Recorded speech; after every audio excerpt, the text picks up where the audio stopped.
What is so important about driving faster than anyone else?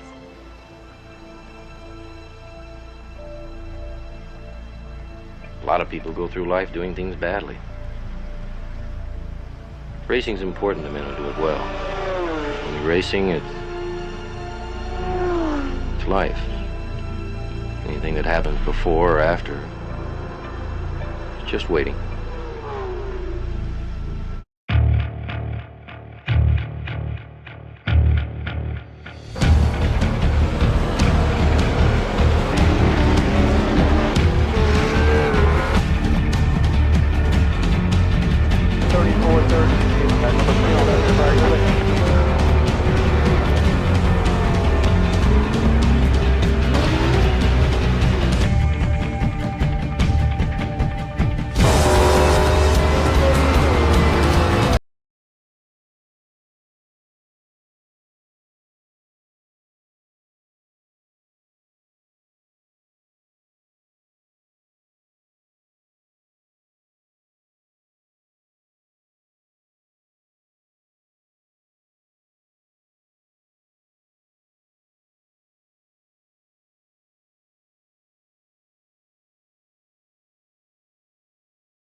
Good morning and welcome to Apex Racing TV. Alex Simpson here with Brenton O'Brien for the finale of the PitTalk Asia GT Simulator Series Championship. There we go.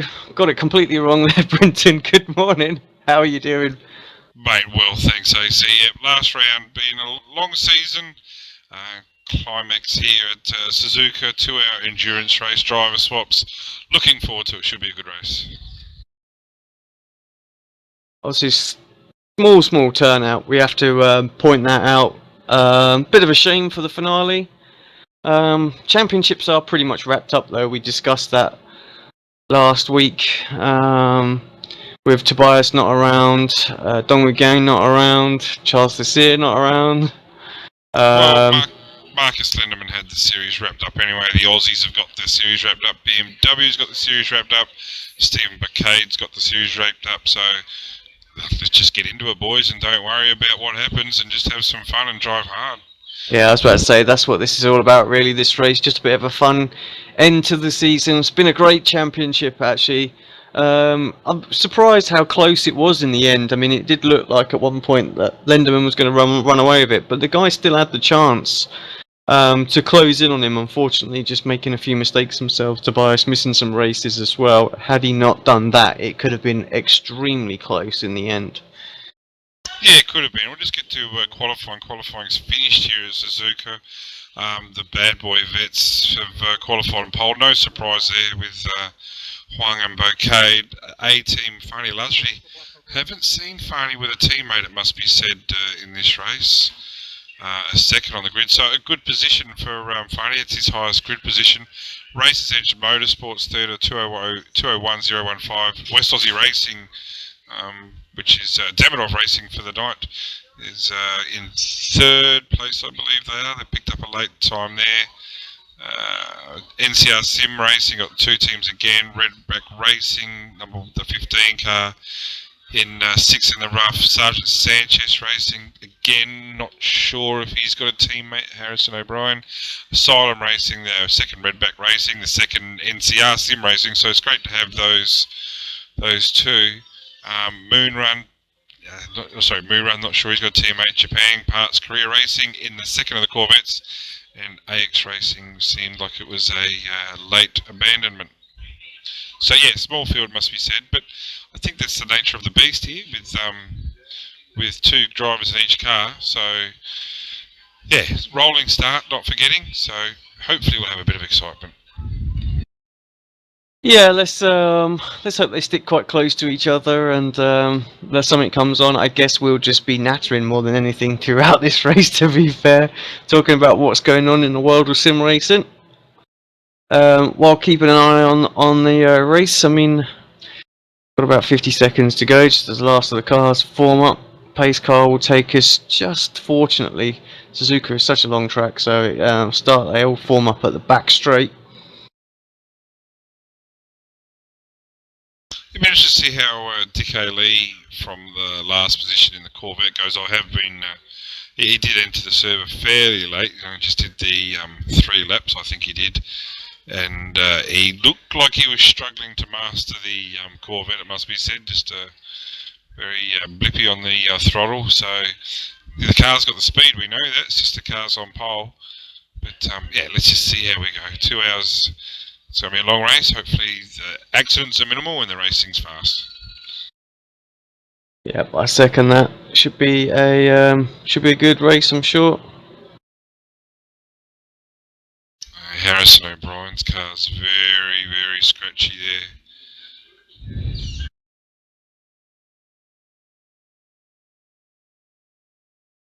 I have a feeling that Min Park and Farney were supposed to be racing together in the same BMW, but so they don't have teammates. I'm not sure what Mark Lang's going to do about that in regards to rules.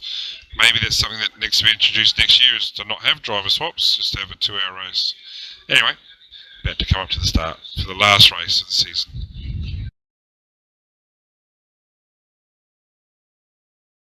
Here we go, Suzuka, final round of the PitTalkAsia.com GT Series. Waiting for that green flag to drop. We'll be racing here.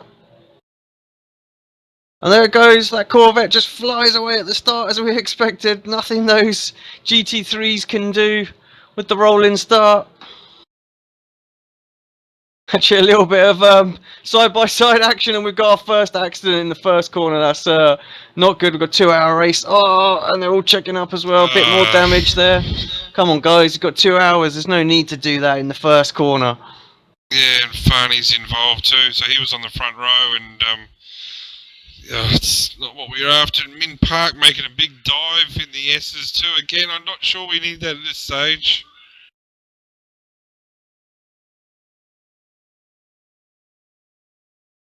But anyway, what that's done is Paul Nelson, he goes well, Paul. In the Races Edge Motorsports, he's teaming with Christopher Beaufet, leading the GT3 class, so a good start for him. And also behind them, Tim Ballinger. These boys don't get enough credit, Tim Ballinger and Raymond Steer, mate, in the NCR sim racing up into early third, so that would already be a season high for them. Yeah, I mean, Paul Nelson had a good run last week into Lagos. I'm just trying to think. It was he was second one in the car, wasn't he? It was Chris who took the reins that one, and yeah, Paul made a great charge back. And I guess they're going for a slightly different approach this week. They're going to try and get Paul to have a good run, see if he can't perhaps pull away a little bit, and see then if hand those reins over to Chris a bit later on. Yeah, and get some clear air, and that's I don't hate the idea. Do stints. The lead drivers do stints 1 and 3. Plus, it just adds that bit of versatility. If you get that lead driver in the car early, you can do your short stint with the second driver and get enough fuel and bring it home with the lead driver. I think a big one there, and I found that when we did Bathurst 1000 in the V8s a couple weeks ago, it's all very much to whether the race has got a super safety car or not. On the other hand, if I think if a safety car is available, then I think the number 2 driver starts off first. But in this case, no safety car. So yeah, he's got some clear track, putting in a good time here. And a bit of pressure on Scott Newton in the West Aussie Demidov Innovations racing as well from Warren Pickering. It's something we need to touch on. Obviously, we can't really talk. It's difficult for me. The drivers who are in your team. But yeah, the team racing, trading paint's not really caught up with the whole team skins and liveries and things like that yet. So we're just looking at default liveries out there, which is always a little tricky to know exactly who's driving for what and who and when and all that sort of stuff. Yeah, but I do believe that iRacing's at the table with trading paints, and it's something that is going to happen perhaps sooner than before later in another way. Oh, big dive by Warren here. Yeah, Scott's just given a bit of racing room. It's a good decision here, and Farney's going to try and take a piece of that as well. Yeah, it just adds to it, doesn't it? There's a way around it with Google Drive or other methods as well that can be used. Yeah. But it does add something, but it's been it's got a little bit loose there at the rear.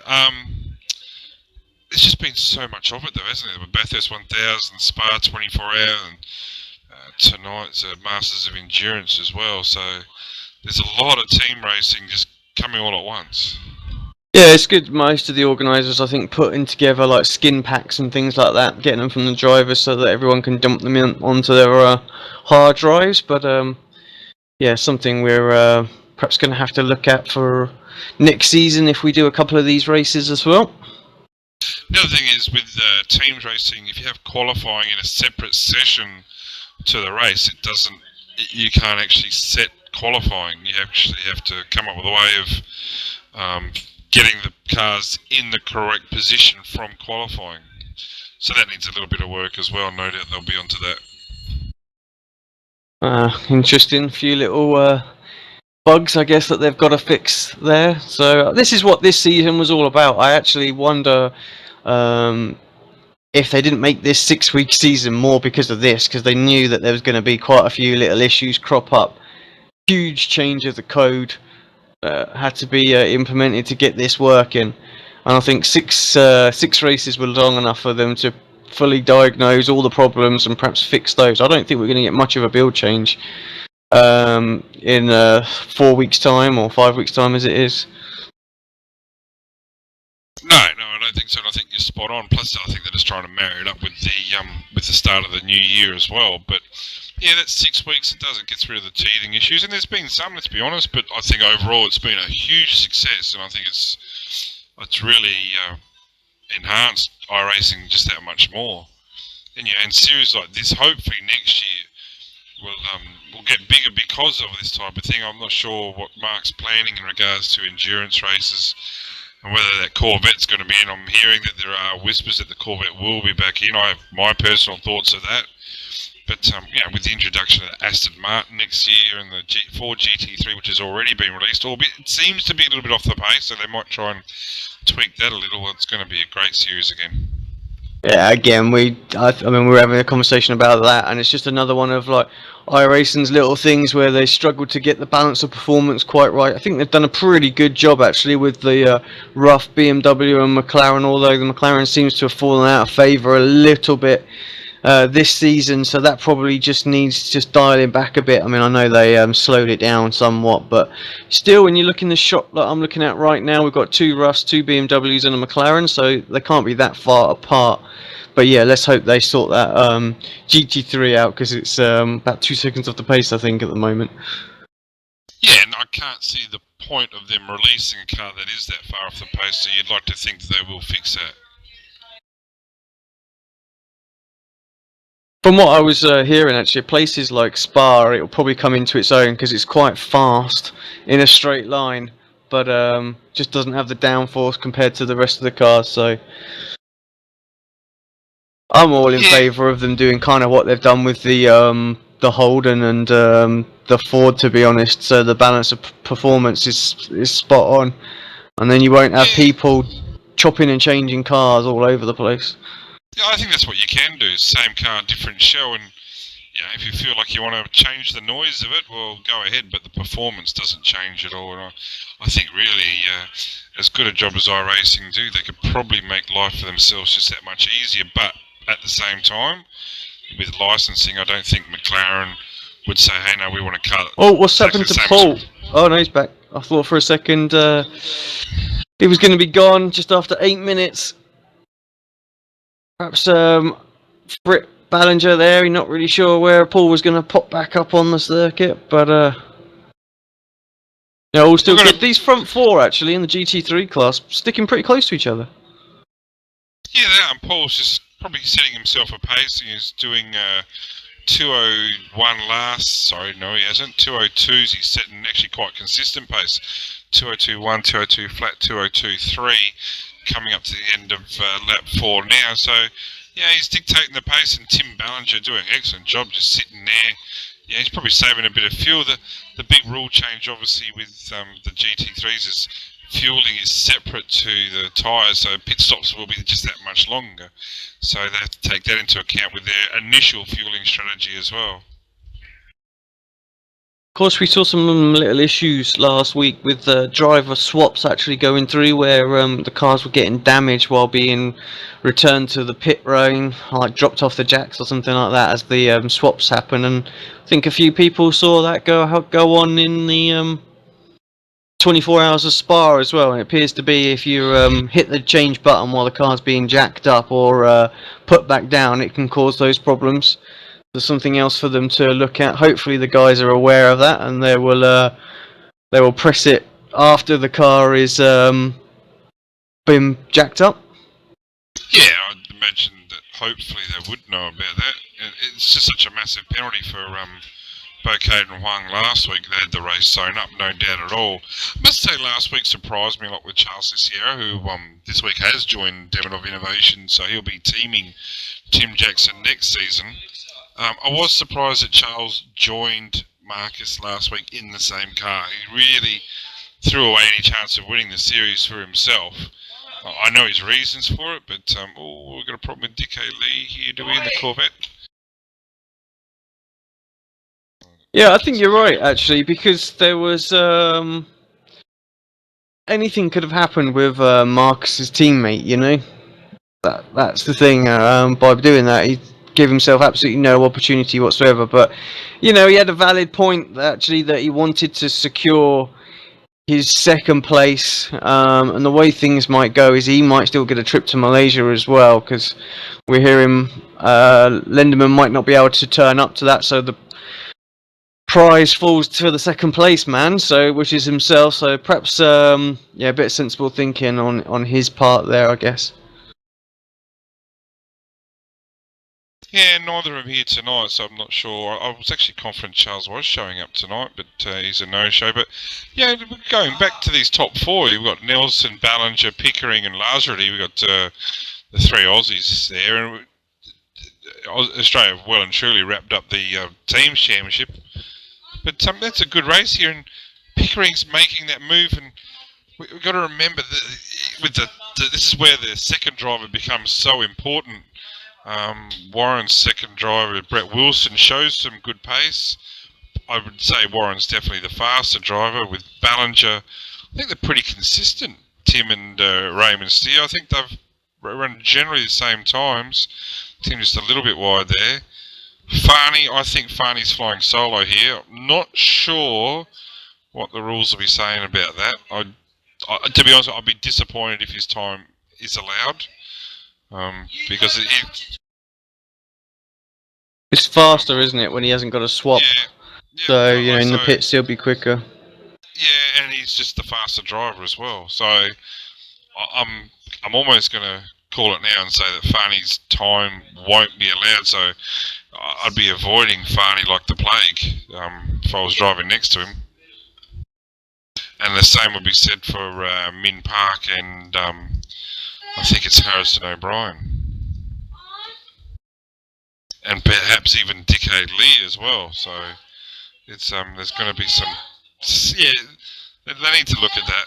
Or even provide some kind of penalty, like a one-lap penalty or a two-lap penalty, I don't know. Well, have they not got minimum restrictions set for this race? I thought there were some minimum restrictions set in, so the sim will do it for us. We won't have to worry too much, as we've got Brett Wilson closing in on Tim Ballinger on screen at the moment. So Tim was running strong, looked like he was closing in on Paul for a little while, but a couple of bad laps and he's under pressure, and here comes Brett up the inside. Thinks better of it, doesn't need to push it at this point, I think. Yeah, it's so look, no, it's Warren driving the car, Warren Pickering at the moment. So yeah, Tim's pace is just dying off a bit of a 2:02 last lap. Yeah, it's I don't know, it seems to be pretty steady. But yeah, he could be making strategies with fuels at this early stage already. Yeah, right, sorry about that. Overlay didn't quite update as Ballinger goes off deep into Degner 1. He's going to lose a couple of places, but should be able to just rejoin after Lazardri here. Well, the old commentator's curse is struck very quickly there. It's something we've done rather professionally all season long, I think, actually. Yes, if you want your race messed up, we'll talk about you very quickly. Just want to give a quick shout out to the sponsors. PitTalk Asia, the authority on Asian motorsport. They've been with us all season. And is that Pickering? No, Scott Goodman. Scott Goodman around. Yeah, they've been with us all season, so thank you for those guys. I'm not sure if they're on board for next season. That's something Mark will clarify at the end of the season to us broadcasters, I'm sure, but it'll be great to see them back. Fantastic to have sponsors on board, and the prize that they offer, the lap of that sports car around Sepang. There was a video released on YouTube earlier in the week with Miko Nasi driving the car, and he did a 2-minute 35 lap, and there's some good footage. They got one of those little GoPro cameras, I'd imagine, and did a lap with him. It's worth watching. Yeah, it looks like the guys are going to have a blast. Oh, very jealous. One of those circuits that I'd love to have a little run on, so, you know.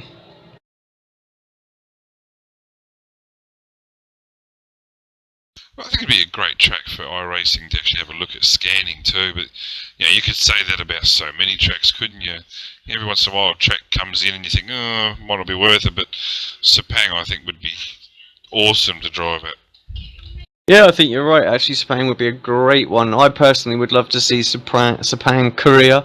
There's another one that I really enjoy driving. That's got quite a flow to it. Very, very different.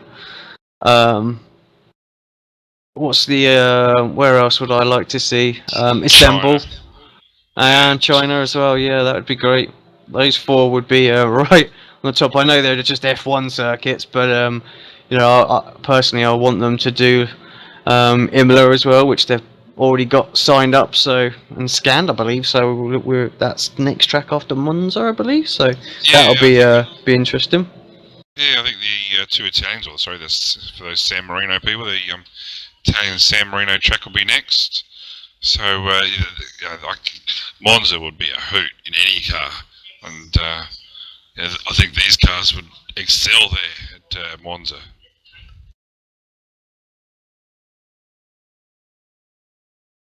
I also want to see them update Silverstone. I mean, I got the feeling in my head that they think just because they've got an old version of Silverstone, that's good enough. But actually, it's not. It's pants. They need to pull their finger out. They've had that scan for 2 years, and it just keeps getting pushed back. And it's actually quite fundamental changes that need to be done. So, the new layout's so much better than the older one. More technical, more of a challenge.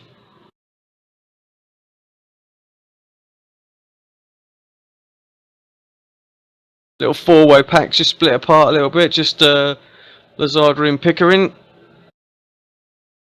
Quite close, following Ballinger's mistake. Hopefully he can close back in on these guys. Wang's got 20-second lead now, so of course different category. So. Well, what this has done with Paul, and without being disrespectful for Chris at all, Chris has shown on occasion great pace in the rough, but I don't think Chris is as pacey as Paul.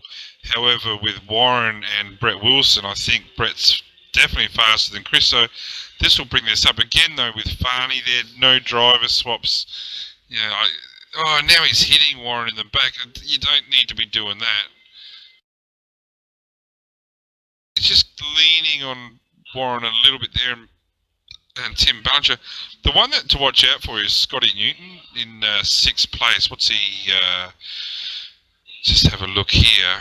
He's only the 11 seconds behind Nelson with Tim Jackson to come in, and we know the speed of Tim Jackson. Probably certainly one of the fastest BMW drivers out there. Hasn't had a lot of lap times, it must be said, but that will bring him right back into the race here. Scott's times just seem to be struggling a little bit. 203s at the moment, down on where he needs to be. But I don't know their strategy. I guess we can find out. We can always get Tim Jackson up here and have a chat if you want to. Yeah, do you want to jump and see if he's okay for very, very quick words? Yeah, we'll do that.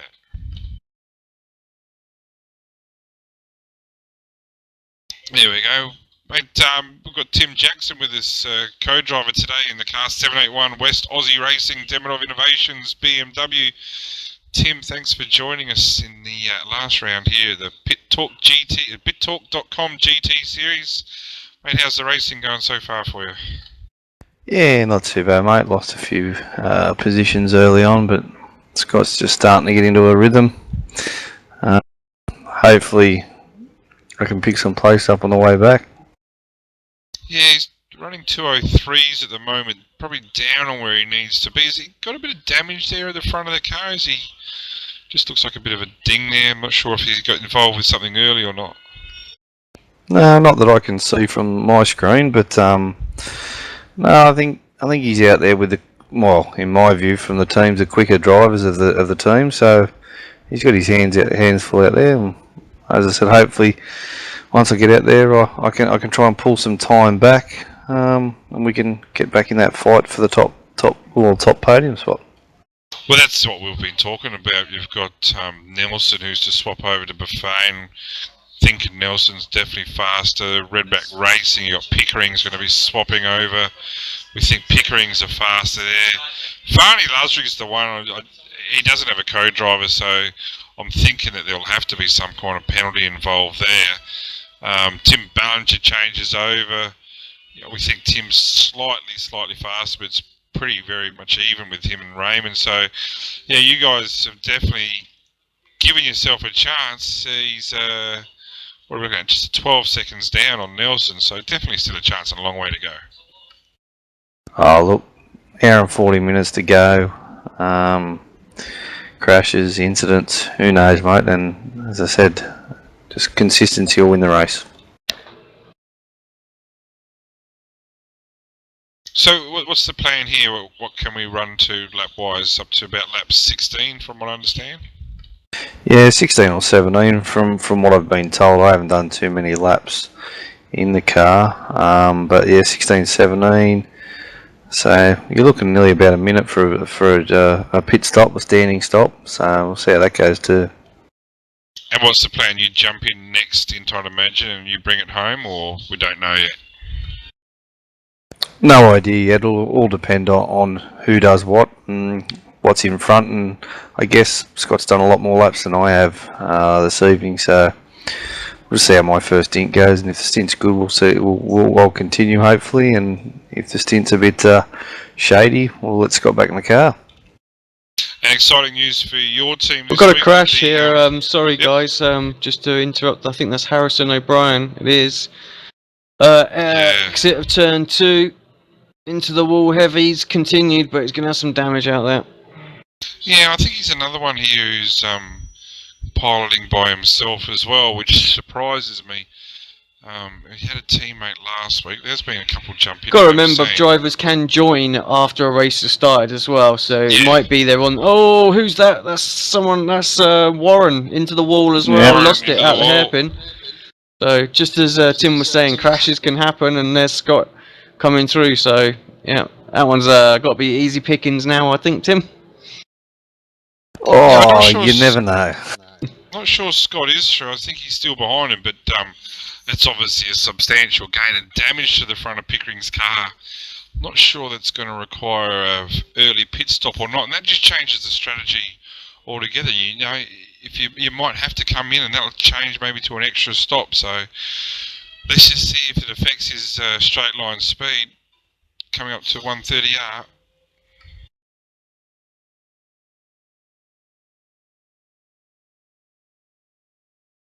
It's disappointing for Pickering because he's been driving well throughout the series. Just prone to make a mistake or two now and then.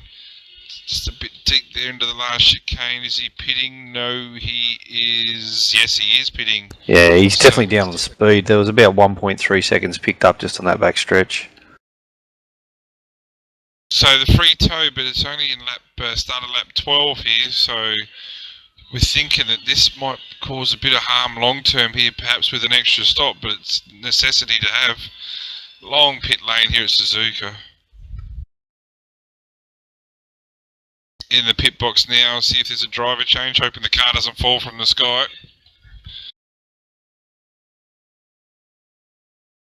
Yeah, exciting news for the team this week with the introduction of Charles Sierra to your team, Tim. So that all goes well for your GT3 chances next season.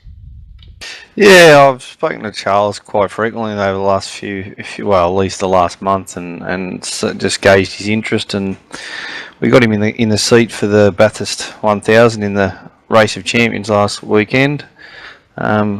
Went quite well, and after those discussions, he was more than happy to join up. So just to strengthen the Demidov Innovations Motorsports team for the GT3s next season. We see Wilson in the car and a brand new rough come out there after the Pickering accident, so down a few positions. Not a bad pit stop, it must be said. Looks like Goodman. Oh, Goodman.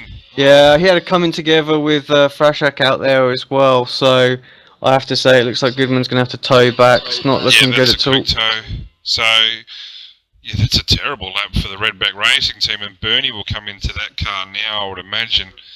But that's going to be a long tow as well. So, like you said, Tim, when we first come to have a chat with us, there's been some accidents. Unfortunately, it's the three roughs of O'Brien, Pickering, and now Goodman. So Scott Newton's just doing a good job keeping the lap time strong-ish. 2:04's last couple of laps, but at least he's keeping on the black stuff. So up into 5th place. Yeah, I think the Redback Racing team might want to boot me out of the commentary box. Actually, I think Scott's now up to 4th, so another position gained.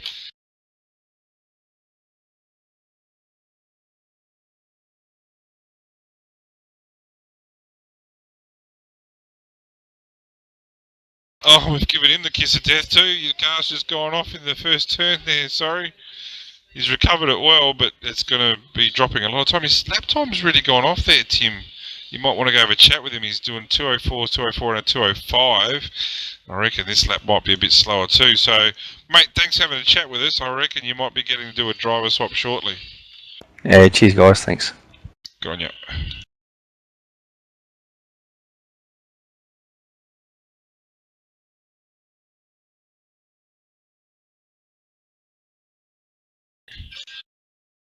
Yeah, so Tim Jackson there, just a few little cracks coming in. Oh, Min Park's now put it in a wall.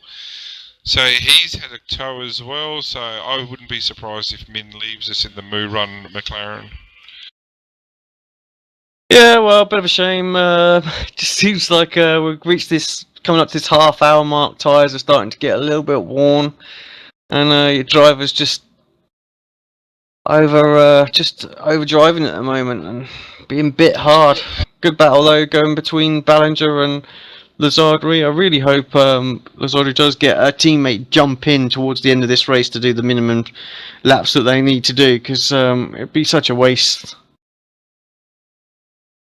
Yeah, but I think his teammate was Min Park, and they've obviously haven't entered. And this is the thing, like, once you've entered the race as a team, like in your car, you can't jump out and jump in someone else's. I can understand the reasoning behind that, but I'm pretty confident that Min might have been his teammate tonight.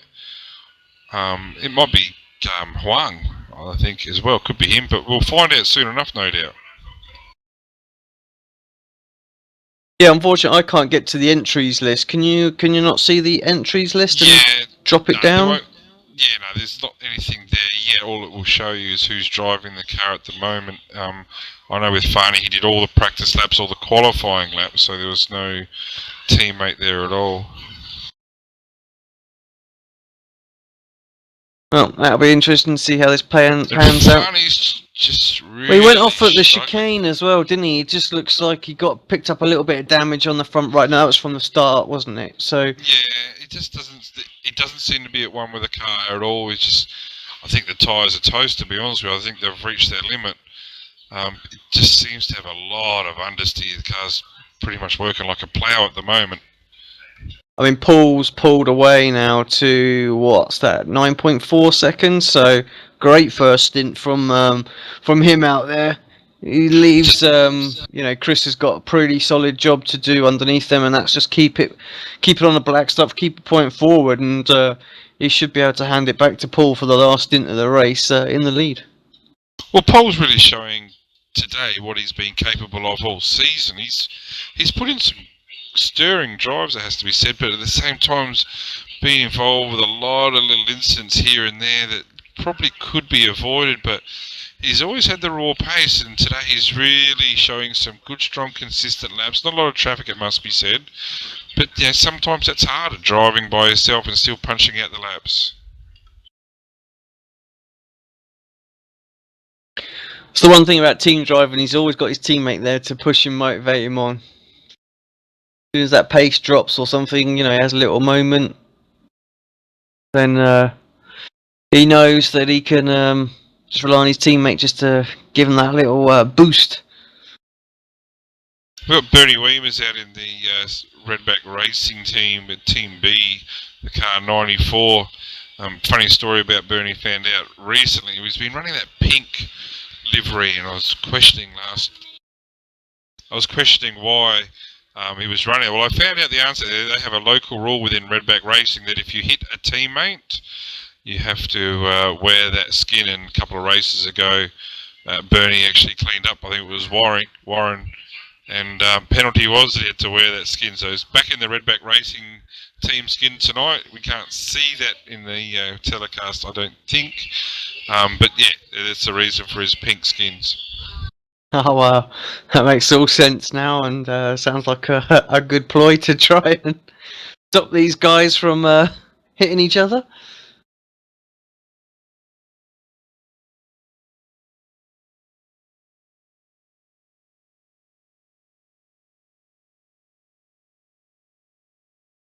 Just on board with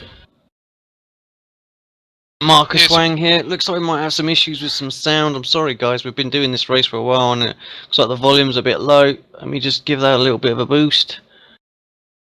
So probably just coming up to pit stop time. Yeah, Huang into the pits. Just wondering whether Goodman's had a problem as well. Another one? No, I don't think so.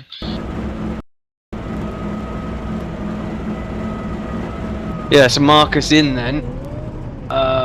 Stops up behind the safety car just as we jump on board with him just to see a lap around this circuit. Let's jump on with Paul.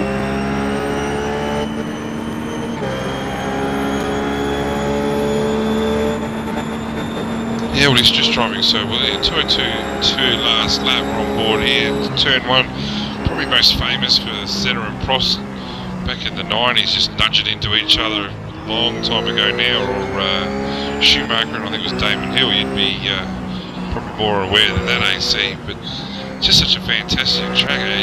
How do you take these S's, AC? What's the key here? Stay in the middle, hold a line, what do you do here? Yeah, actually, I mean, every one leads into the other, so you need to practically compromise every single line from the word go. So, you want a wide entry and you want to exit as far over the opposite side of the track to the next corner. So, you really are it's all about compromising the exit to make sure the entry's right for the next corner. So, very, very tricky section. And I dare say, there's probably 3 or 4 lines through there, but that to me has always been the one that's worked. So my exits are really, really tight, and I've got such a wide entry, and I can always seem to carry a lot more speed that way. No, I think the big thing here, actually talking about big things, the same thing has happened again, AC, with our lead Corvette. Huang changing over to Bouquet, the car has fallen out of the sky, so it's going to require tow. Got to have some damage. It's going to close the race up, there's no doubt, but that's not how it needs to be done. They suffered that badly last week, costing the race win. It's happened again in pit lane, so issues there certainly need to be sorted. Yeah, unfortunately the guy's perhaps not clocking on to what everybody's been saying about that, you can't do your change straight away, you need to wait until the car's on the jacks, or make sure that the driver swap happens once the car's set back down on the ground again after tyres have gone in. So that's seems to be the workaround for us at the moment. So yeah, unfortunately, if you just whack that button as soon as the car goes up on the jacks, then it causes all sorts of problems. Yeah, it's a real shame. I've got confident that Bouquet will get it and just wring the neck out of that Corvette and get it back up to where it deserves to be. Been on board with Nelson for that lap of 2019, an excellent lap. I remember Mika Hakkinen years ago talking about the S's, going back to that. He said you could do 10 laps of Suzuka, and you could do 10 different lines of the S's and have the same time at the end of it.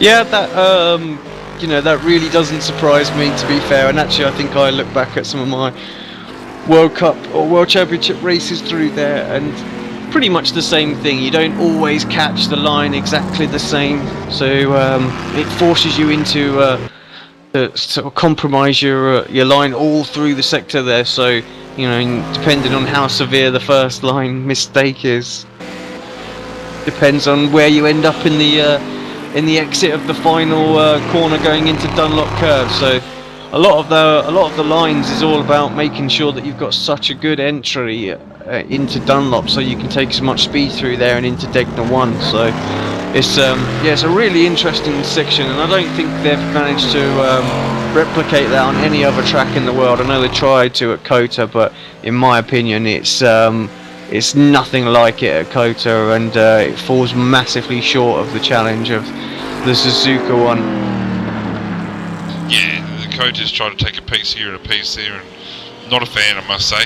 Answering one of your questions before, Farney has just had a pit stop and has not had a driver change, so yeah, that's significant.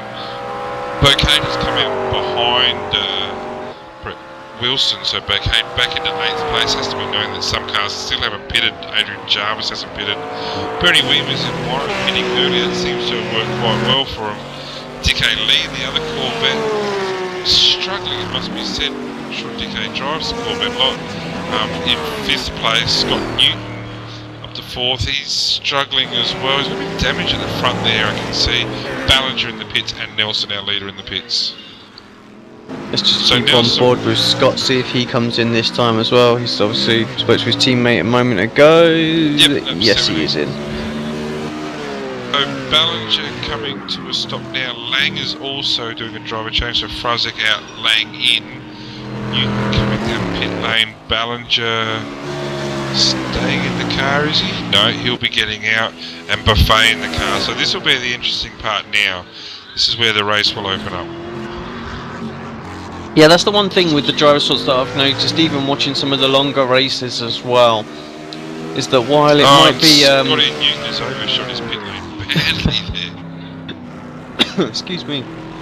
Yeah, while the race looks like it's going to spread out, the dynamic changes hugely once different drivers come in there. So a team, these endurance races is all about the strength and depth of the team rather than one or two key drivers. So yeah, we'll keep an eye on this, see how this plays out over the next half an hour. Well, for the first time in his Asian career, Christopher Buffet leads a race in the 69 Races Edge Motorsports. Great first stint by Paul Nelson, it has to be said. This is where the pressure gets applied. He's got Farney Lazarity behind him. We know what Farney does. We don't need to go on about that. And Raymond Steer behind him. So we'll be interested to see, watching their lap times at the conclusion of this lap. Let's just see if that gap gets back. Brett Wilson will be up as well. Bouquet is right behind Wilson. Martin Lang's taken over Harrison O'Brien. Long stop, it has to be said, by Jackson here with Newton. A long stop. Still in the pits. And yeah, I'm thinking there must be a problem there. I'm wondering if it's one of those issues. Did they get dropped funny as well? Did it bounce at all so that they can't get out? I'm going to have a look at that because yeah, that's a very long stop. Well, while you're doing that, I thought I'd have a quick word with Tim Ballinger. Tim, good first stint from yourself there. You made that little mistake early on which set you back a bit, but you caught back up to that little pack. But unfortunately lost touch to Paul, but pretty good first stint. You must be happy with that. Yeah, thanks, mate. Yeah, reasonably happy with it. Yeah, that's a silly mistake I made. I missed my brake marker, but yeah, managed to catch back up. The boys are fighting pretty hard, and yeah, Warren spun in front of me, which scared the living daylights out of me, but yeah, we got away with it. Yeah, great first stint, Tim, and just to confirm that, yes, the Jackson car and Newton car did have that same problem in the pit, so they've got a 3-minute tow through no fault of their own. That's, yeah, they're just going to be sitting there. They'll lose well over a lap and a half from the faulty pit stop bug. So, but no, Tim, a great first session, mate. Confident of chasing now, Chris? Oh, I think Ray might have about a second a lap on Christopher if we're lucky, so hopefully when we get him for the next stint, we shouldn't be too far apart from Paul and we'll go at it again.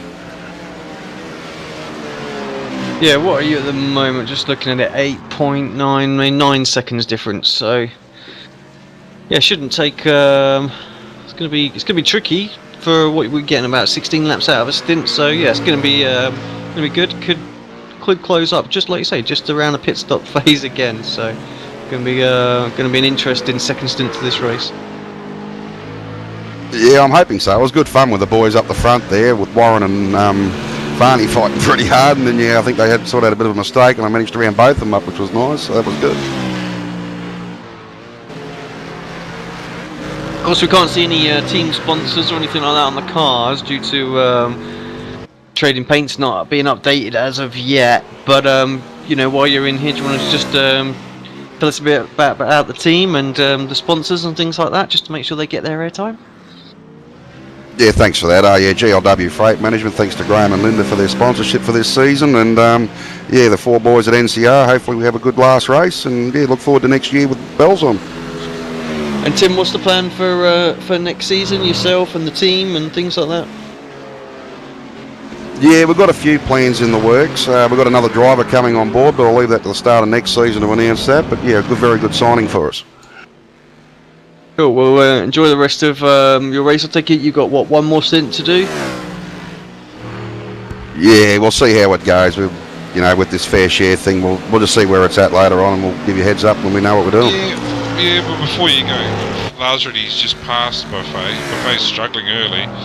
And Farney doesn't have a teammate, so I can't imagine his result standing. I don't know, but there's got to have to be some penalty involved, surely. Standing lap of 2:07.7 for Chris, as Jackson finally gets out of the pit after that 3-minute unnecessary time. And a 2:05.1 for Raymond, so you've made a 2-second change already. As Bouquet goes past Steer into turn 1. What are we looking at? 11 seconds you need, so you have every chance. Yeah, I know. Ray will settle down there shortly and we'll be away. So yeah, we'll just see how it goes and hope for the best. And thank you all again to Mark and yourselves, and a big thank you to Kevin behind the scenes with the doing all the driver stewardship. He's had his hands full this season, but he's done a great job. Indeed, thanks Tim. We'll catch you next season. Thanks, boys. See you then. Cheers. Also got Adrian Jarvis, I believe, with us. Adrian, you've done your first stint. How did it go? Perhaps not quite where you wanted to be, looking at the position.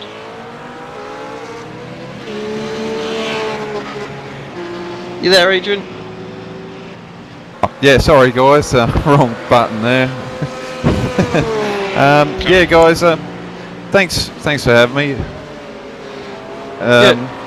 No, the race. First stint was a bit nervous for me. First real big hit out at Suzuka, so just taking it a little bit easy and making sure I bring the car back to Alex. Yeah, I think that's the important thing, isn't it? Actually, this team dynamic puts a little bit of pressure on the drivers to make sure that they don't make that sort of mistake. And we were talking to Brenton just earlier. He was saying, when he was sat on the grid at the Bathurst race, that he was quite nervous as well. It's something he's done plenty of times, but still the nerves can get hold of you a little bit now. Yeah, for me, this is my really first big season on iRacing, so just trying to find my feet, and I hope that I've been doing pretty good in the last few races. So and that was my first race start on the grid, so that was a little bit nervous as well for me.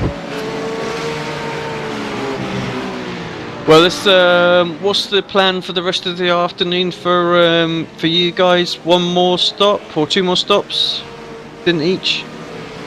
Yeah, we should have 2 more stops. I've got to get back in, obviously, try and get my fair share done, and then hopefully I might put Alex back in. Just depends, but I think Alex will get the last stint and just take it home for us tonight.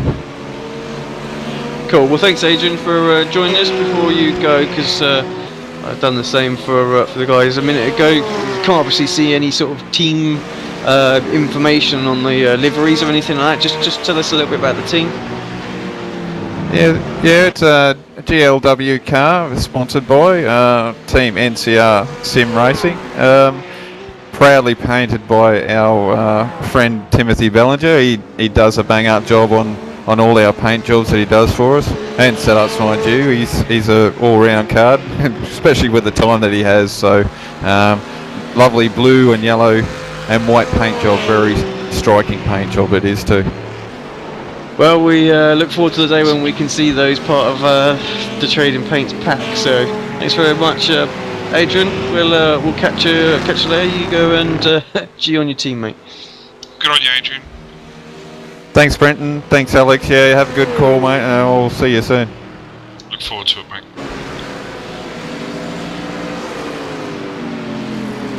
Sorry, mate, I had to tuck off. Yeah, I know. No worries. Just watching Chris, he's had Steve Bouquet come past him.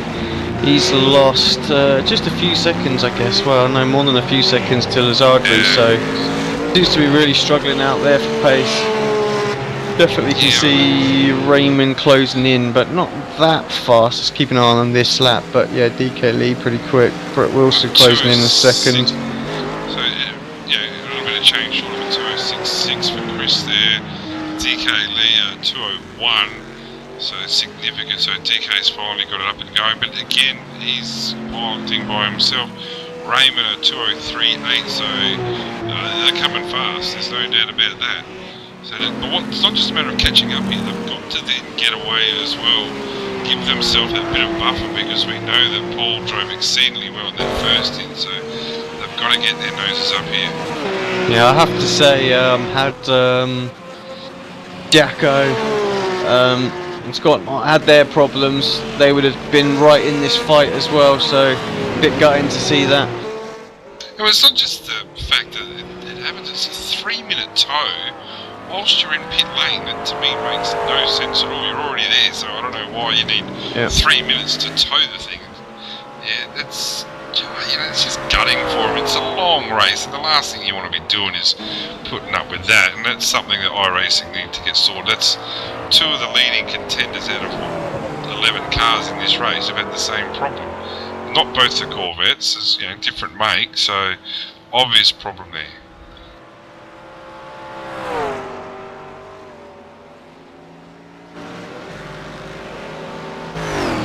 Okay, looks very comfortable in the car out there. Just working his way past Jackson now, just putting a lap on him.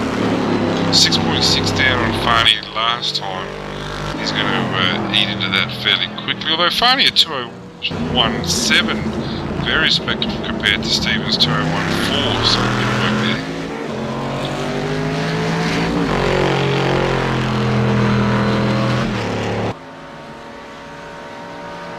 So 212. This is where we're at, 205.8 for Chris last lap. 201. DK, I'm trying to jump on board. Brett Wilson. Are we missing somebody? Oh no, there is. Raymond at 204. He'll be looking at him soon. So again, like we said, it's catching's one thing, passing's another, but then you've got to stretch your legs and get away. And this is the best thing about the team racing, I find, is the strategy really opens up here.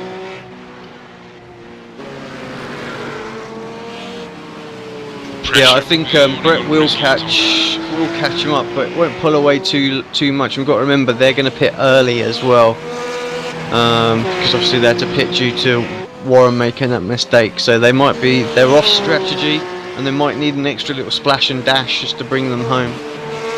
Well, yeah, Brett might, but I can tell you, Ray and Tim definitely will. So this race is closing up. Chris is struggling on the race now. Got Dick Lee coming behind, so it's tightening up. It's really tightening up. The last time through, where are we? It was just the 5.7 seconds between the two GT3 cars, and it's visible now. Raymond, sitting in Raymond's cockpit, you can actually see Chris.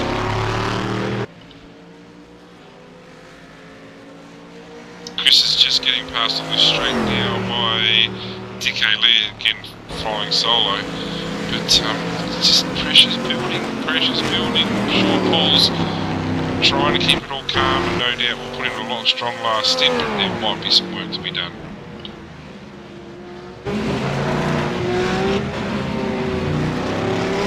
Yeah, exactly that. No need to over push or overdrive the car. He just needs to settle in, get into a rhythm.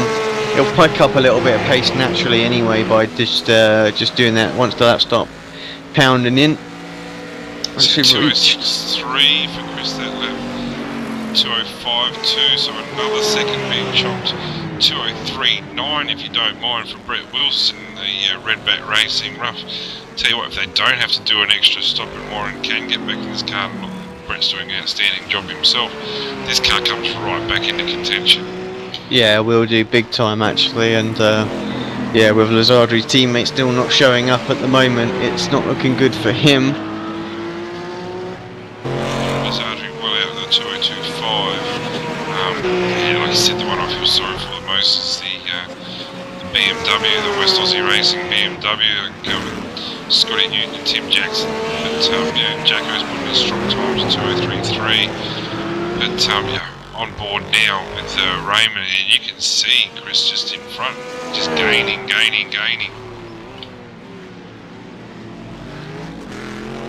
Yeah, what we're looking at, 3.6 seconds according to the timing at the moment, that gap there, so... And just visibly gaining, I think within 2 laps he'll be on him. And alternatively, I think within 2 laps Brett will be on Raymond, so top 3 in the GT3 class, taking away Farney is certainly losing it. And this is where the massive advantage of Farney driving solo shows. He doesn't have a co-driver. If it did, maybe it would have been parked. It might have been a bit slow, we don't know. But this is, like I said, this is the beauty of the teams racing. With the co-driver, it just adds that little element of tactical nous. When to use your co-driver, when to use your, say, main driver, but certainly the quicker driver. Yeah, it's interesting how most drivers went for their quickest ones first, apart from perhaps Jackson and Scott there. So, but Scott did a great job just to stay sort of in contention with those guys. Was running those 203s. We were thinking, oh, that's not quite going to be enough. But when you look at the times being pumped in now, actually, it would have been right there, and probably very competitive. So, you know, such a shame to see their problems. I've just gone back to that, but. You know, they really would have been challenging right at the front of this race. Oh, no doubt at all. Buffet 205.4 is his fastest lap of his initial laps, 1.5 seconds slower than Raymond. So Ray had the quickest of the top 3 that time. Brett just a little bit loose here. He's the one who's probably going to, his tyre will drop off first, I think, with Warren having those issues. But if they don't have to stop again, that's the car I'm backing. I'm going to take Farney out of the race because I don't think he's got a teammate. So if he's out of the race, well, this is where the race is to be won. Taking away again the 2 Corvettes or something. And that to me is the shame of the Corvette, is that they have their own little race, but it's I don't know, it just doesn't seem to add compared to the GT3s. And taking nothing away from the job that McCain and Wang are doing a sensational job.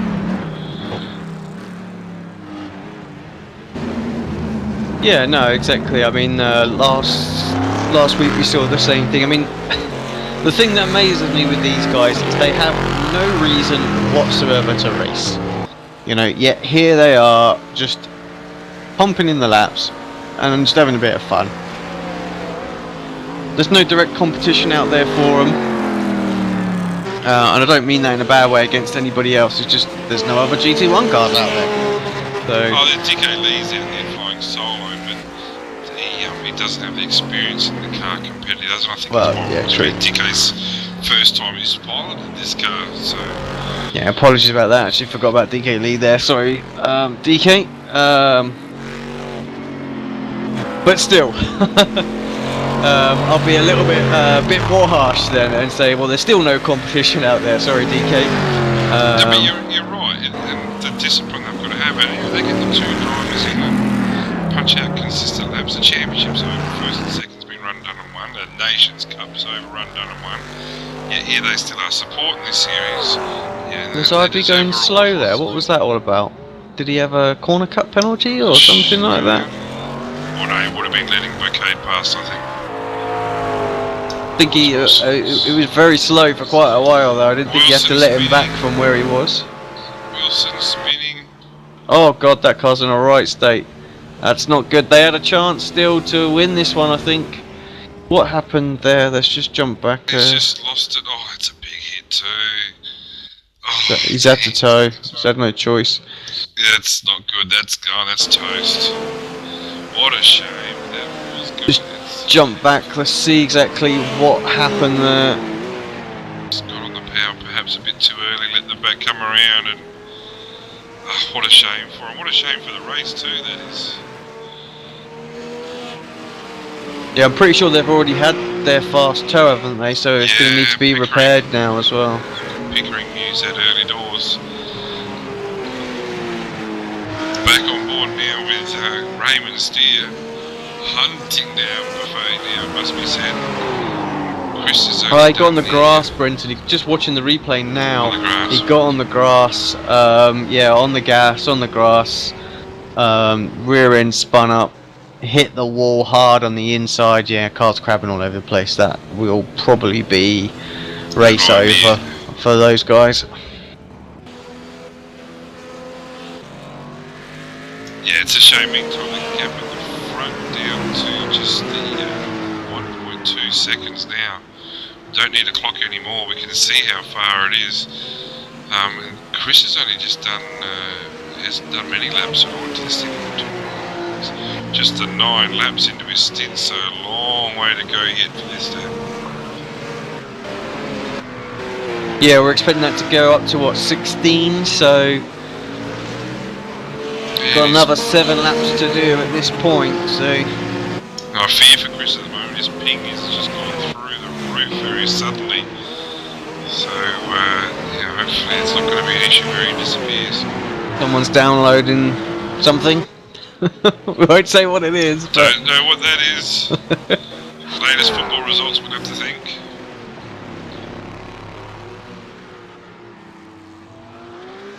He's to throw something at his brother or his sister or, you know, his other half or whoever it is. And enjoy a share afterwards.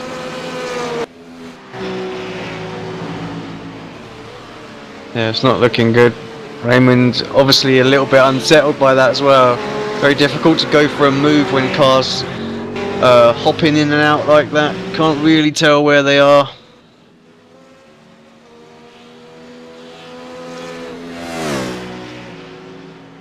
Well, yeah, the best way to clear that is to get past him. Running the 130R here. Just a bit oversteer. Confident on the brakes here. Gee whiz, he's gone, he's just disappeared, hasn't he? That's the problem, you see. In braking into those areas, you need to know where the car is at all times ahead of you. I felt like he probably sacrificed his exit a little bit there because he was unsure what was going on. 205.1 for we feel that time by. He's picking the pace up slowly, so he's getting into a bit more of a rhythm. He keeps doing that, then Raymond's not going to pull away that much. Of course, he has still got to pass him, that's the thing.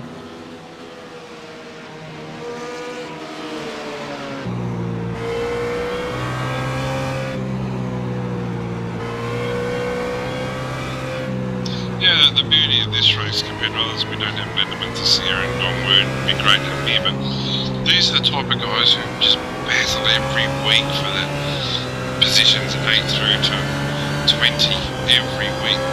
They're always here every week, so this is their reward for putting in a strong season. And they're getting plenty of airtime tonight. Hopefully the skins, actually I'm not sure the skins have come through, but yeah, it just shows the quality of the field that goes all the way down. It's good hard driving here. It's going to be seen to be nice and clean with these two. And I've said that, and Chris has just punted him. Oh, can you just say the worst timing? Oh, no. Yeah, unfortunately, Big pressure I damage. think got the better of Chris there, and he just pushed it. I mean, we were on board. Raymond there, Harrison O'Brien coming through. Oh, no. Chris hit him again. Raymond's done. He's toast. Yeah, that was. Tim said it true, and yeah, that's toast. That car's toast. won't He's even got no turn left. steering. He's got no steering. Wow, that's ordinary. That's so ordinary. I'm guessing he's hoping to try and get it back to the pits this way. It's probably faster. Oh, No. that's going to be. But at the same time, it's just getting damages more. If he's got a fast toe, Yeah, I'm then not sure he is though. then it'll. Tim had that early incident. He won't have a fast toe. Yeah, This true. car's done. This car is done. I just said that the racing was clean. They deserve this, but no, it's. I thought that was pretty ordinary by Chris. I think the first one certainly probably could be avoided. The car just doesn't turn left. You're gonna get right off the throttle here. It's just gonna run this into a wall here. Yeah, that's done.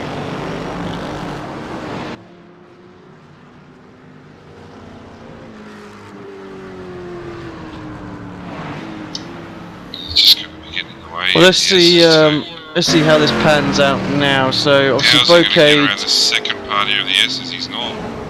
Of that chicane, he's not. So, is he coming in the shortcut here? I don't think he's gonna care how he gets in. But that's toast. And Goodman comes into the pits too, so he'll be changing back over to. Oh no, hang on, Scott's only just got in the car, so I'm just wondering if there's mistakes happened here. Scott's just been in. He overshoots the pit lane. That's getting a bit scrappy, it must be said. Raymond finally gets in. That car is done. Yeah, that's not going to be fixed in a hurry.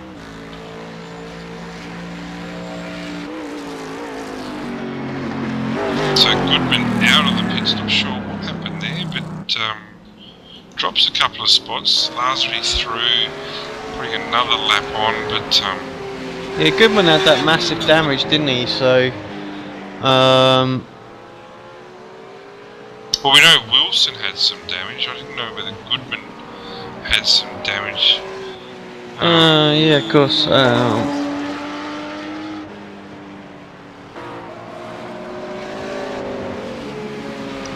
Yeah, because it's Goodman and Bernie, isn't it? So, yeah, that car looks relatively okay. So I'm not sure quite. Yeah, like I say, what's gone on there. Raymond's still in the pits. I think their afternoon's pretty much toast. Let's just sort of see where we are now. Then, so we've got Bouquet, of course, up front now. Lazardri in second place, followed by DK Lee. Which technically is in second as well in class. Lazardri leading the GT3. Harrison O'Brien in fourth has gone through Chris as well. So Chris dropped another spot in all that drama. Then you got the two NCR cars, one of which we know probably won't be coming back. Tim Jackson's putting a strong performance, must be said, albeit that lap down.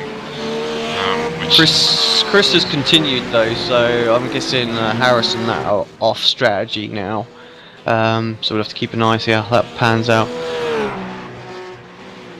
I think as long as Chris doesn't have any more issues, he should be able to use that fast repair. Because I didn't see anything on Paul's stint that would have used that. So, well, one thing has to be noted is that Ballinger is back out. He's got a brand new BMW, so they have had that fast toe been able to use. So back into the race, hasn't lost. He lost a lot of time. It must be said. A lap down on the Corvette, lap down on. He's actually he's lost more than a lap, but still in the race. And I can't imagine Tim driving too happy at the moment. No, what they won? They are one lap down now, so that is going to be tricky for them. They're effectively such a racing long Jackson now. Well, I have to say, Tim Jackson's not out of this race at all yet. With the way people have been suffering out there, he could well get himself back. Well, perhaps not back onto the lead. That's going to be quite tricky. Lazardri definitely fast out there. But certainly back onto the laps against some of these other guys, so he could end up with a podium finish here. Well, yeah, as I said, with the expectation that Zadri would be disqualified, well, that knocks him up at another place. DK Lee would be disqualified, no teammate. Probably will go up another place. And the Sergeant Sanchez Racing, Harrison O'Brien, would be disqualified, having the one driver. Will probably go up another place. So yes, you take those out, and he is on the podium.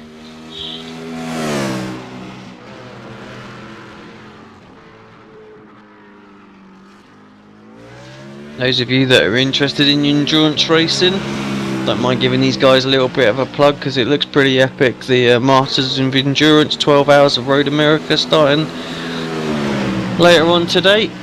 Sure, going to try and tune in for a little bit of that. Maybe some late night viewing on my part, I think. But yeah, it looks really interesting. Some big names in that. So the GT fans out there tuning in on that, be a good race. Yeah, I'm not sure how they did the qualifying for that, but I'd imagine it's a very popular series throughout the iRacing community, probably especially in the European countries, I guess, as well, with the GT3 class. But I don't think it'd be an easy race to qualify for. Not even sure how many drivers per team, probably 3, maybe 4 for a 12-hour, 4 drivers for a 12-hour race, I'd imagine. So yeah, that would be worth looking forward to.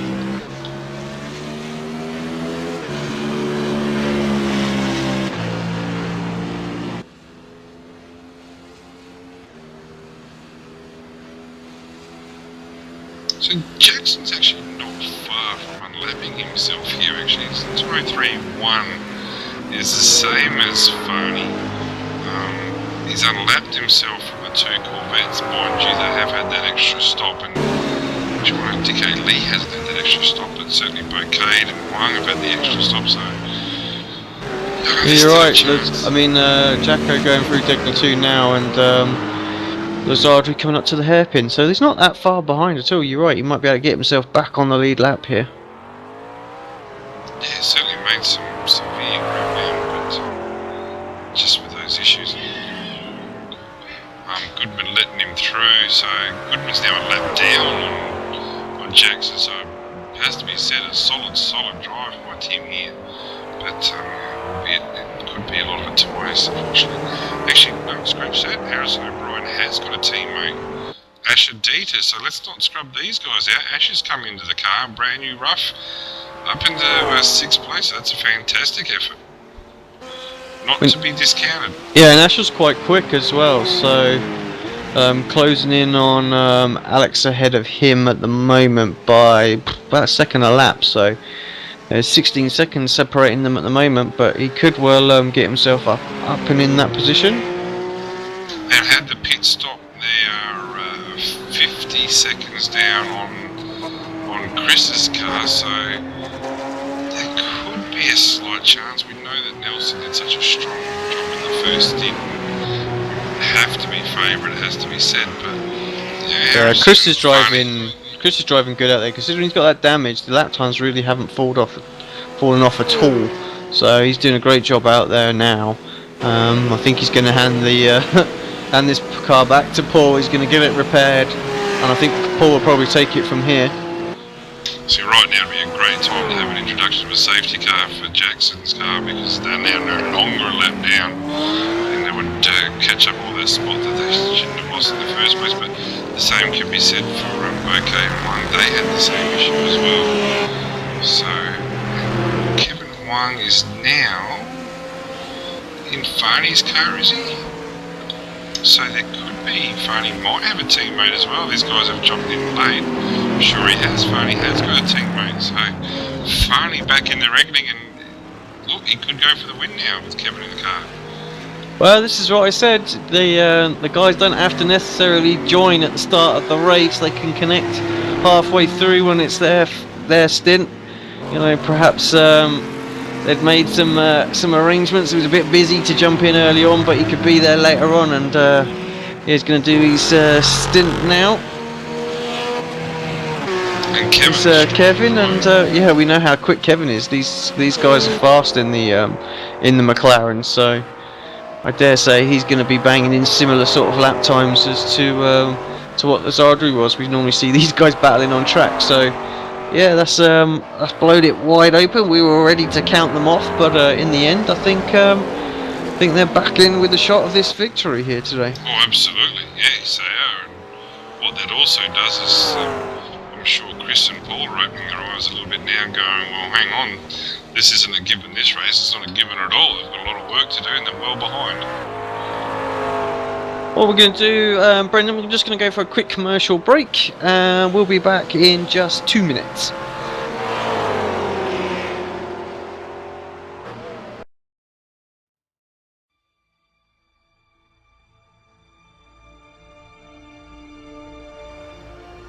What is so important about driving faster than anyone else?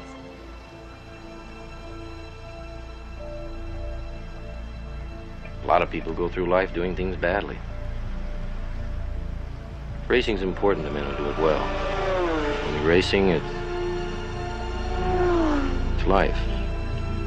Anything that happens before or after, it's just waiting.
Welcome back to Apex Racing TV. Sorry about that. Quick pit stop for the commentary team there. Yeah,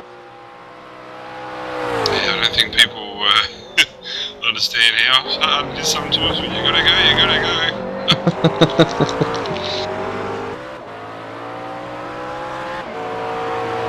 No real changes during the break. Just been watching Jackson's performance, just consistent 202s. By far the fastest consistent GT3 out there at the moment. Ballinger spitting his 203s in amongst his 202s. Pickering, yeah, no, he's doing well too, a couple of the 203s, but a 201 in there as well with a pair of 202s. So times seem to be improving. Frozek just stepped in for Mark Lang on lap 32, so they had a pit stop whilst we were away. Battle, must be said, around 11th place, had some dramas. I wouldn't be surprised if it was around pit stop time as well, because looking at their timing monitors around 16, 17, they seem to have disappeared for a while. Chris Buffet's holding his 205s. Will be coming up for a driver change very soon, I'd imagine, possibly even this lap. Yeah, he's managed to eke out a couple of laps longer as Chris. I expected him in probably 32. So here we are at 34. Well, lap 34. 35, sorry, yes. So, yeah. I don't know. He's doing a good job lap there. 18, so he put lap 18, 17 laps of fuel, which Nelson had first in, so no, I would expect him to come in this lap. Got a couple of guys waiting for interview. I think we can bring them both up at the same time. We were joined by Brett Wilson and Bernie Weemers. Good day, gentlemen. How are you? Gents, how you going? Brett, we'll start with you, buddy. Stint was looking good for a while there, and you were closing in on the front guys, but then it all went pear-shaped. Sorry. We just had a bit of a damage between Kevin and Chris as Chris has come into pit lane. Kevin's just run into the back of him. Both cars have got away with that, but that could have been so much worse. Sorry. Sorry, Brett, back over to you. No worries, thanks. Yeah, it was a pretty tough stint, actually. We're running a baseline set today, so we've had limited practice here, Warren and myself, so we're just kind of going for gold. So rear's a little bit slippery, being quite a technical track. You try and change for a bit of understeer, correct that, something else go wrong, so it's a bit of a give and take. And the back just caught us by surprise towards the end of our stint, so not much we can do, I'm afraid. We just got to drive through it. Brett, do you find that the tyres are going off significantly early at the moment here, or just looks like there's a bit of a drop-off? How's it handling in the later stages of the stint? Yeah, drop-off is enormous. It really is, especially for us at the moment. So trying to manage that while getting around here is, it's causing us a bit of grief. Bernie, over to yourself, mate. How did your stint go? Yeah, Alex, my stint went okay. I'm the second driver tonight, so we're basically just trying to survive. We've done 16 incidents out of 17, so we're not battling now. We're just trying to get to the end. No, I don't think there's a cap on it, Bernie. I think you'll be okay there, mate. I don't think you're in for a DSQ if that's what you're worried about. Yeah, it's just on our screens. It's coming up saying 16 out of 17 incidents. It does do that, even if it's off. Actually, I've noticed that it does that in our World Championship races, and we don't have any limits. So. Yeah, very confident that you won't have an issue there if you go over that, mate. No dramas at all. If you actually look into the info button there, it'll have incident limit. And it'll say no limit next to it, mate, so that's not going to be a problem for you. So pass that on to your team, mate. You can ride a curve and drive aggressively, and there won't be a problem. Yeah, I'll definitely pass that on. But like Brett, we're finding a big drop-off on the rear tyres towards the end of the stint, which is one of the reasons I came in early. It was just becoming a bit undrivable for me. But apart from that, we're having a great time. Well, does it mean you have to do an extra stop now, or you should make it on schedule? We should make it on schedule. It's going to be tight, but I think we'll get through. And Redback Racing Team, how would you, as the team principal, how would you describe the season? Been a successful season, just here in the Asian GT series, but overall you're happy with how it was going? Oh, definitely. It's been a big learning curve for all of us, and but yeah, no, I'm very happy with the way all the boys are going and what we've achieved in the first season, and hopefully we'll be back in the next season. And as Jackson comes in the pitch from 6th place, it's a really impressive stint by him there. The dreaded pink skin's been tucked away this week. I've already alluded earlier as to why you're wearing that pink skin, but no chance of that coming out next season, do you know? Well, it depends how the team feels about that. If they vote for it, I'll probably end up in it again. You know, we're a friendly bunch. Redback Racing, good look for you. Good on you, mate. Yeah, hopefully not, but I'm waiting to get Brett into a pink skin and come up with a theme. Probably be something like I need a wambulance or something. As I say, Brett's talking a bit early there. It could happen to anyone who uses it at any time.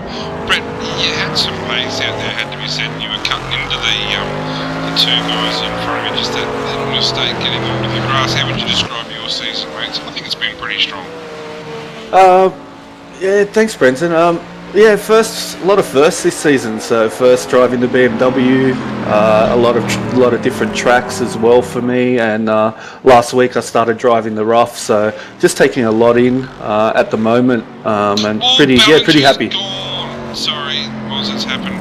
Ballinger's car is toast. That's not coming back. Sorry, just out of the second, the deck bar there, AC. Just got it wide onto the grass, and he's hit the wall hard. And he's had no hesitation pressing that tow button. That car's done for the day. Sorry there, Brett. Yeah, that's all right. Hats off to you guys as well for a tremendous season with your commentating. Thank you very much, sir. Cheers for that. Well, it's really on the back of AC. Does the camera work? I just talk rubbish all day. And Dick A. Lee off as well, so we find that just there's these little periods, sorry guys, whether it's the concentration dropping or something, all the tyres have just gone off. I think Dick A's just come out of the pit, so it wouldn't be his tyres, but when one thing happens, it just all the cards seem to fall apart at once. So yeah, but Ballinger's car's, that's cooked. That is absolutely cooked. So a position up for Goodman and yourself now, Bernie. Yeah, excellent. I'll have to exit, guys, because I think I'm back in the car in about another 8 laps. So thanks for everything you've done in the season. I watch every broadcast and it's fantastic. So keep up the good work. Good on you, Bernie. Good luck for your last stint for the season. We look forward to speaking to you next season, to you and all your Redback Racing team, boys. Thanks, guys. Yeah, no worries. Cheers, guys. Cheers, boys. Oh, geez, Tim absolutely slaughtered that wall. No doubt at all about that. That was a hard hit. Yeah, it just looked like he got a couple of wheels on the wrong side of the curb as DK Lee back into the pit, so I'm not sure what that's about. Well, he's had a bit of an incident there, and this will put him well out of position, well out of the top 3, unless he has to do a driver change now. Whether his co-pilot might have showed up, not sure that's happened. We'll find out shortly, no doubt. See if he jumps out. We've obviously got Marcus Huang up front and Kevin Huang, in first in the GT class at the moment. So those guys just out front. Got a huge gap actually. I mean, Kevin's got 35 seconds to Asher Dieters. So yeah, and Nelson back out the car, knocking over 201s. So expensive stint there by Chris, it must be said. Yeah, I would have to say that was a disappointing drive by Chris. But, you know, he's had some good races throughout the year, must be said, but this was not one of his better drives. And dramas obviously with Ray's car and Tim's car. Another free tow, they have. How many free tows are they getting?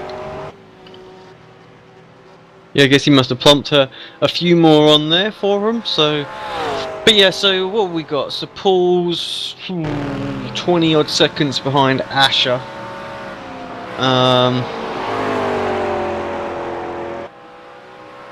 So yeah, 25 seconds, so that's going to be pretty difficult for him to close back up with 38 seconds, but he might get there. Looking at the pace, it's 2 seconds a lap, so it's going to be close, but should get there. It's not going to get any further though. That's the best he can manage, I think, is second overall, which I think Paul will be a little bit disappointed after bringing that car back in with the kind of lead that he had. Yeah, and it was a clean drive on the first stint as well, and the cars come back with dents and everything behind it. And by the time they were doing their second stop, it was actually Varney's actually collided into the back of their car, so a complete pit stop ahead now. So not going to be any dramas there for the MP4. I don't think. Oh no, of course we've had lots of MP4s winning with Marcus. I can't remember the last time an MP4 won here at Suzuka. Pickering around from 6th position. Damage, I think he has got damage. It's in the same place. Oh, yeah. That car's in trouble again. As Brett said though, there's just in you can see, oh, he's in big trouble. He can't steer. So that's going to be a big place. That's going to be their third fairly significant amount of damage. So yeah, you'd have to think that who's behind them? I think it's actually Jackson who's double stinting. Just gone past. Yeah.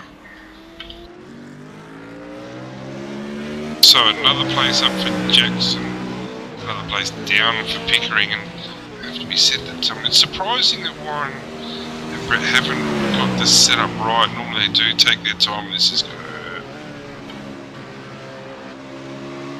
They'll be looking over their shoulder for the Adrian Jarvis and Alex Pole car now. Yeah, where is Adrian now? He's just coming round. Actually, he's just coming through Dunlop curve now. Of course, Warren's just exiting the spoon, so it's quite an advantage there. I have to say, if he could probably afford to pit in here, get the car repaired, and get out in front. Yeah, Adrian's only just had his pit stop. Yeah, let's just see how he goes from here. Very cautious, obviously, but I think he just had a problem with the right-hand turns here, didn't he? Yeah, a little bit touchy there, but he's around. Yeah, Yeah, disappointing. into the pits for Warren. He does come in. I thought he would. Looks like the closest battle we've got on track is Raymond Steer and Scott Goodman here. 3 seconds apart at the moment, as Raymond just makes way for the leader. Yeah, and you can see here the disappointment in Tim's voice. Punted off a couple of times. Yeah, they had a strong result in the hands here. Gee, Tim Nelson, Paul Nelson. Another 201, by far the quickest GT3 out the track. Is fourth 201 in a row. So let's see, where are we? 128, 21 seconds down on Dita's a long way back, but showing some genuine pace. We've got half hour to go. There's a chance there. 203s for Dita's, consistent 203s, but actually wouldn't be far off a pit stop. For another 5 laps, another pit stop for him. Yeah, like I say, 2 seconds a lap. It's quite conceivable that he can close this gap down and get up to second place. It's gonna be a challenge. He's gonna have to keep banging in that sort of pace throughout this stint. But he certainly did that in the opening stint of the race. So another interesting. fast two available for Pickering and Wilson, so they're back out there right behind the sister car now. I think that's a change in positions there. Pretty sure it would be. Yes, it is. So Goodman and Wilson now back to back in both the Redback Racing roughs. In, I think 7th and 8th are they now? 8th and 9th. I have to say, I'm quite glad that Mark has put all these extra fast toes in, because right now we'd probably be staring down half an hour to go and have about 4 cars left on the track. So even though everyone is massively spread out, at least there's still some interesting battles starting to form up. Well, yep. Yeah. Juan and okay, hats off to them. That Corvette's just purring now, isn't it? Gee, they drove it well. I'd like to see these boys team together for some more international events, things like the Masters of Endurance and things like that. They obviously team very well together, show some good pace. I'm not sure what series are available for them in the Corvette for the Endurance. I'm sure there's something around, but I reckon they'd be competitive anywhere they went. Yeah, I think you're right there. Good strong races, good turn of pace, but also very consistent. I think that makes the biggest difference in the endurance racing. Yeah, don't seem to make a lot of mistakes, do they? But how many times we said that? 30 seconds later, we're calling them a ball. Just a little over half an hour to go, according to my clock. Been quite a long race, I have to say. After the first stint, it sort of opened out a little bit. We had that little bit of jostling, but it just seems to be the definitely been a split in whether or not it's been the quickest drivers in one car and in the other, and it's kind of made it a little bit interesting actually. You've got to be hats off that none of them have pulled the pin and quit. Some of them had some problems of their own doing and some not of their own doing, but they've all stuck with it, which is very thankful.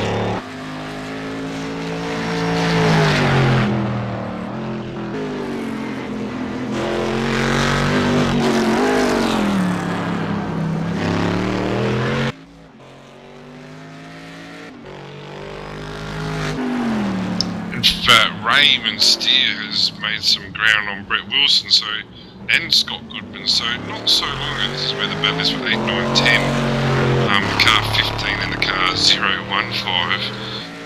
Not so long ago, these are the guys battling for second and third, both had their drama since.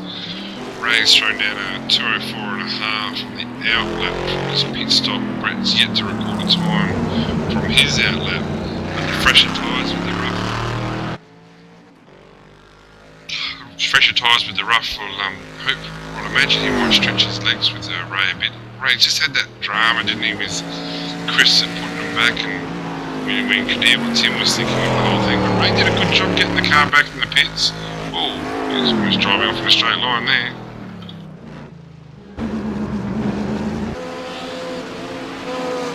Yeah, just as I have to reset my overlay just to make sure everything's working all good. Right. Again, that's something that needs updating as well. All these new features come out for iRacing and all the peripheral software that gets used has to be updated as well. Unfortunately, we hear actually that the overlay software that we use, which is pretty much the only one out there that's available to anyone, beyond what iRacing themselves use, so they keep that one under lock and key.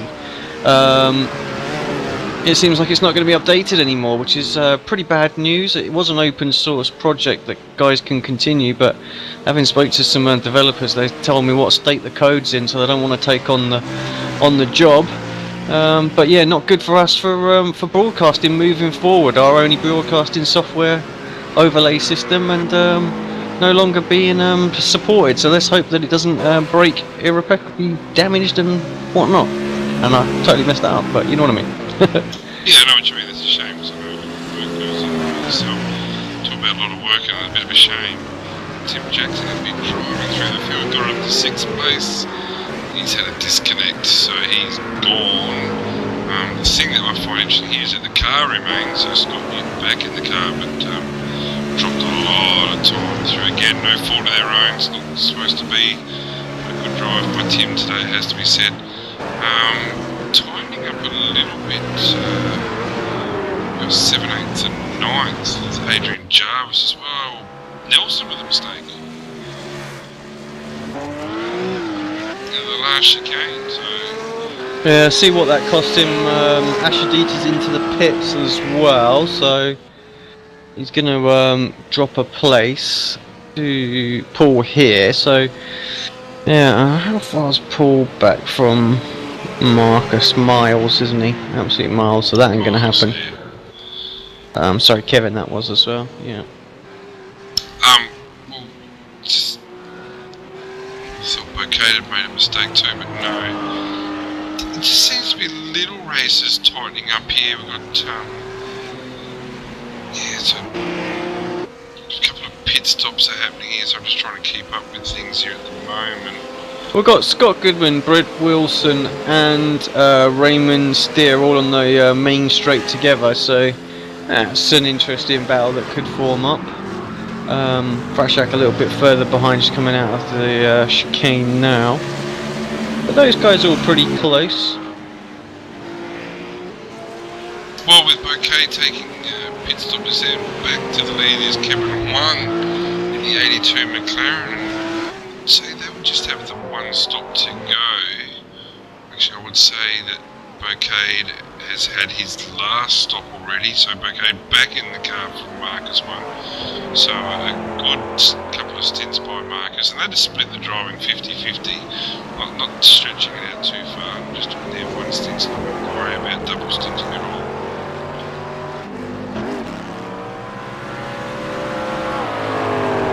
Yeah, you're right. He's definitely going to be in there now. Kevin has to do this next stint as well, doesn't he? Because Lazardi double stinted the first one, so and that'll be a quick stop for him. Yeah, no, I don't think Kevin has to, though. I think he can hand back over to Farney. I don't think you need to do 50-50. I think it's actually 1/8 of the races, in my understanding, what you're going to do. Okay, yeah, so this stint should be enough then. So Newton and Jackson got going pretty bad. They went from 6th all the way down to 11th. Fight for position here with Frozek, though. Newton's just behind, coming in. So right up her face, just left. Yeah, so Frozek and Lang just in front of Newton and Jackson now, but this is going to be a race for position here. Definitely in the toe. Up to 138, you don't want to be impatient here, Scott. Still a little bit to go. Yeah, I had a little look, I thought better of it. The way their race has gone, I think it's probably best to just be a little bit patient here, that everything that can go wrong pretty much has gone wrong for those guys today. You know, the most frustrating thing for them is it's been a mistake-free race. I don't remember seeing that car in the wall or facing the wrong way at any time. You know, they haven't got the rewards that they're due. Down at 11th place at 2:03.0 for him, Frozek at 2:03.4. So, you know, the pressure will remain there. They've lap down, or 2 laps down, even another 2. Actually, that's not a spot. Fight for a spot, I don't think, because they're actually 2 laps down now. So they lost another lap with that disconnect as Goodman in the pits, and is it coming out of the pits again? Is Raymond still again yeah. coming at the pits? So more problems there. DK Lee currently 9.7 seconds behind Steve Boucade. I'm pretty sure he's still got to have a splash of fuel somewhere, but actually pretty good job from DK in the end. You know, I was perhaps doing him a bit of injustice earlier on, saying not really in competition, so still on the same lap, 9.1 seconds separate them. Going to be a short little splash of fuel for him, so I expect him to sort of finish reasonably close. Yeah, he's done a good job. I think as the laps go on, the more experience he gets and the quicker he gets. But like he said, the problem he has is just the one of him. And I would say that might come back and bite him later on. But that's not for us to decide. It's up to Mark to decide. But, you know, each time we do these races, there's new challenges ahead. And no doubt a ruling will happen from that.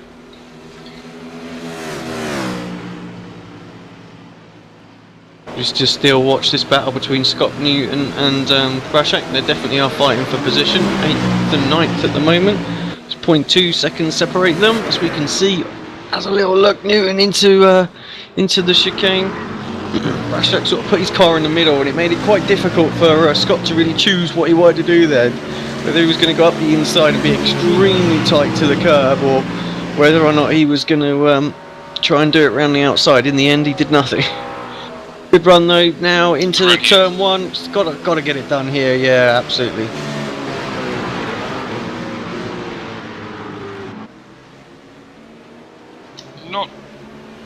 Well, he's actually saying there is a place change up into 9th. Because we've had another problem with the second, there it is there, the second Redback team with Bernie and Scott. So they've dropped the place. I think it would be a scheduled stop. Yes, it was. Yeah, So they're they'll behind be Raymond and having a battle as well, so. And this will be for position, I'd say.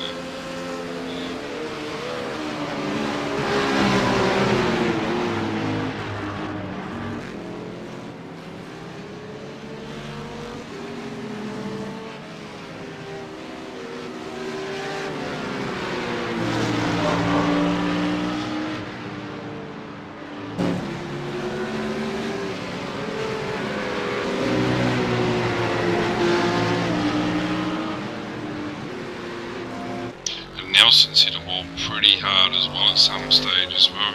Yeah, look at the front end of that. Yeah, 204s now, not that 201. So Ashadita's closing in about 25 seconds behind, so yeah, all he needs to do, I think, for the rest of this race is just keep it on the black stuff, and he should be okay for second in class. Yeah, I'm not so confident he's going to be able to.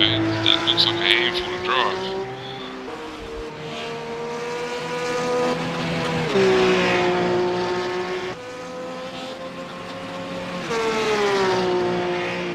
Well, Brenton, we're 20 minutes away from the end of this race. What are we hoping for next season then? What's on the wish list for yourself as far as the PitTalk Asia.com GT Simulator Series goes?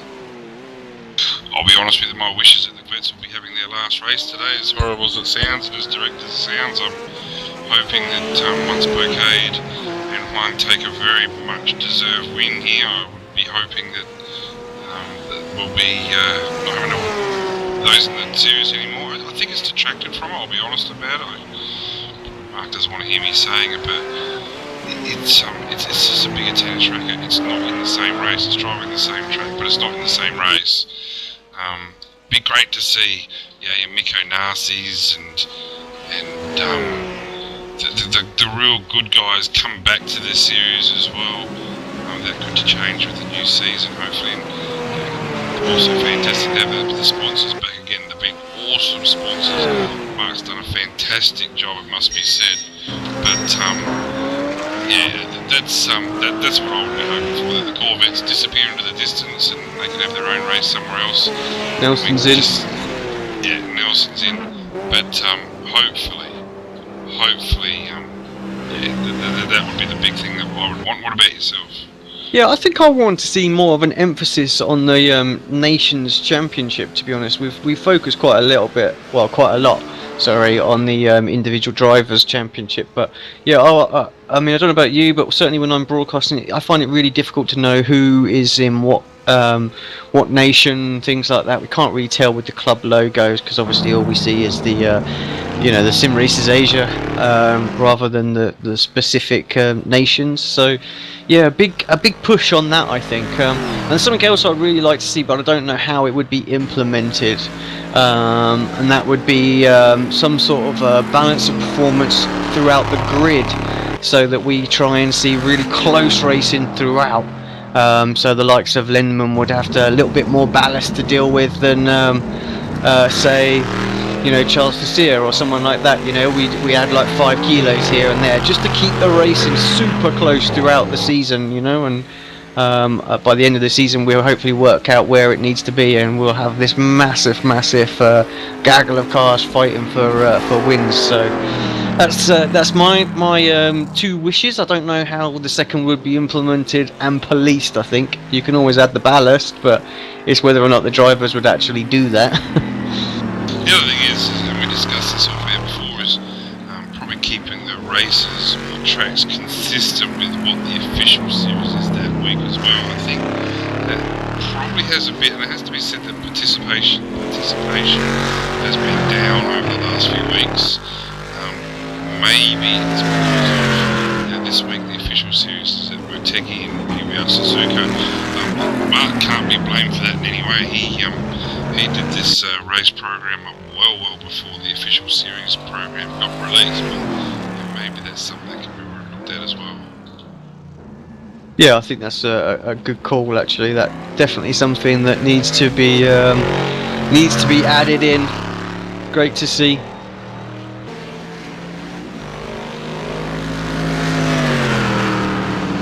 Yeah, but overall, again, was that Goodman off from 10th? Again, it's easy to say what's gone wrong with this series, but there's a lot of things that have gone right with this series as well. Again, Mark Lang has done an exceptional job in hosting this series and organising the series, and full credit has to go to him, and also to our sponsors, PitTalkAsia.com, fantastic sponsors for this event such as this, and gets plenty of publicity through ESPN in Asia, which is probably unheard of, to be honest with you. But it's really got issues very slow here. They've had nothing but problems with those redback racing roughs, and the front right seems to be quite common in missing in those cars today. So yeah, a lot of things have gone right in this series, and I think those who have driven in this series have all enjoyed it. But just with other series running at the same time as this, the amount of drop races you've been involved with, again, maybe that's another reason why sometimes the participation's been low. Yeah, I think you're right. That's something definitely to work on in the future seasons, and we can hopefully pick the participation back up. I mean, I know we only got sort of 12 cars out there today. I mean, that's still 24 drivers, you know, which is pretty decent as far as individuals turning out to a league goes, week in, week out. Here we are, last race of the season, nothing really to race for. But yeah, if we can get back up to the days when we've got 30 plus drivers on the grid again, that would be awesome. Yeah, it will be. I'm confident that yes, it will get up there, but hopefully it'll be next season. We don't have any details about this next season yet, but we're already looking forward to those being released and seeing what Mark's got in his mind for next season.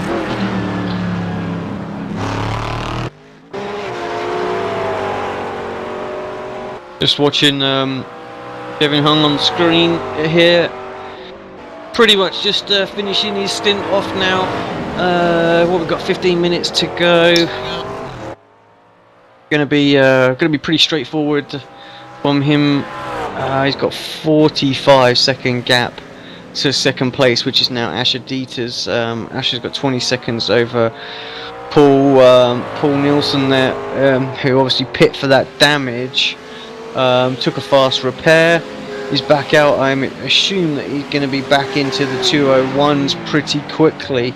It's just not going to be enough to catch Asher up. So yeah, mistake from Paul there is going to cost him third place overall. Second place overall, and drop down to third. So you know those guys look strong to start off with, but a couple of little mistakes from both guys cost them potential race victory here. And Paul makes another little mistake through the S's. Yeah, and as does Raymond through 130R. Yeah, well, and also the big tennis rackets coming out on top. That's gone. That's spent. And Scott Goodman just about got out the way there. It's just if I was going to say any track has been causing the most accidents, it's right where that one's happened. I'm not. You probably know more about it, AC. Why would that happen? Is it just? Yeah, Dunlop it's pretty susceptible to that, I'm afraid. What you've got obviously that's just before the last corner of the S's there, and sometimes you can take that too narrow an entry, and you need to take as much speed through that corner as possible, almost flat out if you could do it. And I don't know about these GT cars whether they'll be flat through there, but if you just go into it a bit tight, the uphill crest, the car just gets a little bit light as it sort of grounds the top of the hill, and if you've just got a bit too much steering lock on there, around she comes every time. Yeah, well, the roughs have certainly been bitten there. Definitely both the Redback Racing guys have gone off there on more than one occasion. I think Harrison O'Brien went off there earlier as well. So what it's done though is that through all the troubles that Jackson and Newton and Jackson have had with a 3-minute tow not through their own being, and then Jackson dropping out of the race with disconnection, back up to 7th place and back down to only the 1 lap down. So they fought back really admirably. Can't see him getting a lot higher than that. There might be one more position potentially, but yeah, it's just the consistent, just throwing it lap after lap and getting the job done.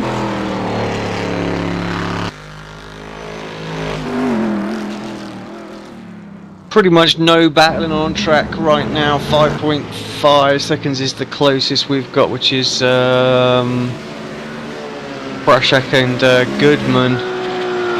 But I think Scott's all right out there. Looks like they've just come out of the pits, have they? Yeah, that last lap time. Yeah, Brashak out, Lang in. So he's taken over duties there. So Goodman in 10th and Lang in 11th. Actually, they're not that far apart from each other, it must be said. Yeah, it's only 5 seconds between them, so it'll be a clean race home. They won't need any more pit stops. We've just got the 10 minutes left. So 2:31 pit stop last time for Goodman. Yes, it was. So, yeah, there's that splash and dash that we were talking about earlier. It's come back to bite them. And we got Wilson and Pickering again up to 6, considering all the problems that they've had. Up to 6th place is a great effort.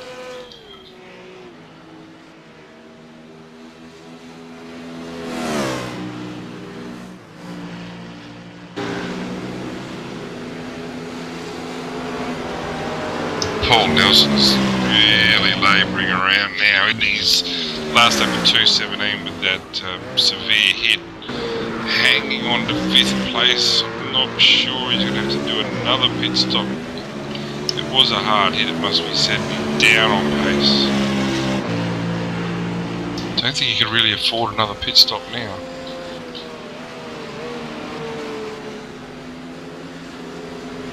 Goes around again.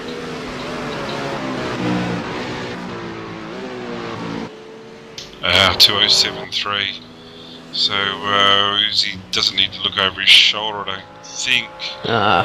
10 minutes left. You might as well just deal with it for another 3-4 laps, and it'll be all good. Yeah, Brett Wilson's well over half a lap, 3/4 of a lap behind. So yeah, he's just going to try and salvage a way of getting home. And he might not be doing that if he does that. Very rough through the S's. And he's lost it again. Excuse me. Into the fence again for Paul Nelson. Same corner as well. Same corner, yeah, the Dunlop curve is just... Yeah, they'll be happy to get off here. Don't know how much more punishment this car can take, to be honest with you.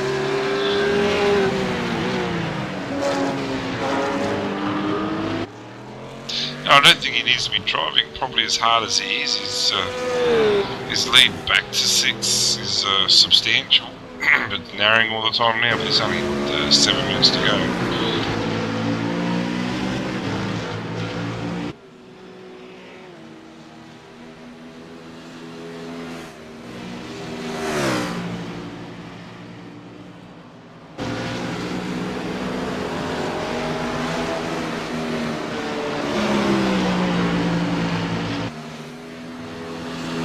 We're just looking at Scott Newton on screen at the moment. Scott moving his way back up as well. They've had all those disconnects and all sorts of stuff, and they're still going to end up 5th in class. What could have been, I think, as far as their race goes, I have to say I think they would have been biting up front with Kevin Hung if that hadn't have happened. I mean, I know Scott quite didn't have the same pace as Lazardri earlier on, but still was able to stay in relative close quarters, and definitely Jacko quicker than Kevin. So it'd been a good race.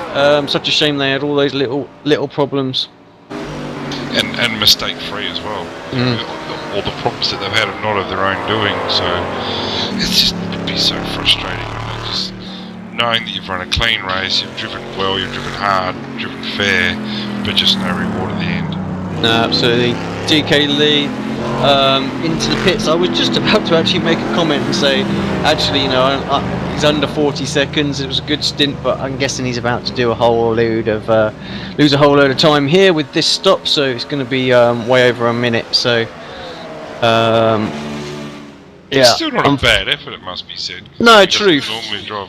And first time we've seen him in the car as well, so, you know, of course, unfortunately, his position's not going to be official at the end because he's not, you know, his co-driver's not done their fair share, which is a bit unfortunate. So I'm guessing DK is just out there having a bit of fun, really. And actually, there's part of me that just hopes that Mark just lets that one go because, you know, at the end of the day, it's the last race. Nothing really up for grabs. All the championships are resolved. So the guys are just out here having a bit of fun, a bit like an exhibition race, merely. Yeah, so long as they set precedents and say it's just a one-off and it doesn't continue next year, if there is endurance races next year at all. The other thing I'd like to see, and go back to it, is with the endurance races, the nationalities, they stay the same in the one car. In this case, we've got different nationalities in the same car. I'm not sure how that works for the teams championship at all. So that's something that also might need to be looked at. Yeah, I think something else maybe would be good to see is that drivers are fixed to a car. They have to pick the car at the start of the season, and that's the car that they run. It'd be good to see them just in. DK is off. In the famous Dunlop curve. Yeah, Dunlop. So many victims today.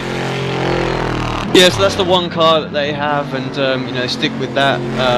It helps us for things like the overlay as well. We can do special. Oh, he's gone again. So some big damage there, perhaps. So talked him up, and in typical fashion, of course. Chopped in front of Brett as well. Yeah, in typical fashion, we just cause the old commentary curse on him. Well, we always had one more left in us, didn't we? And he's struggling. He's gone again. What's happened here with him? He's quite possibly putting in the worst lap of the season.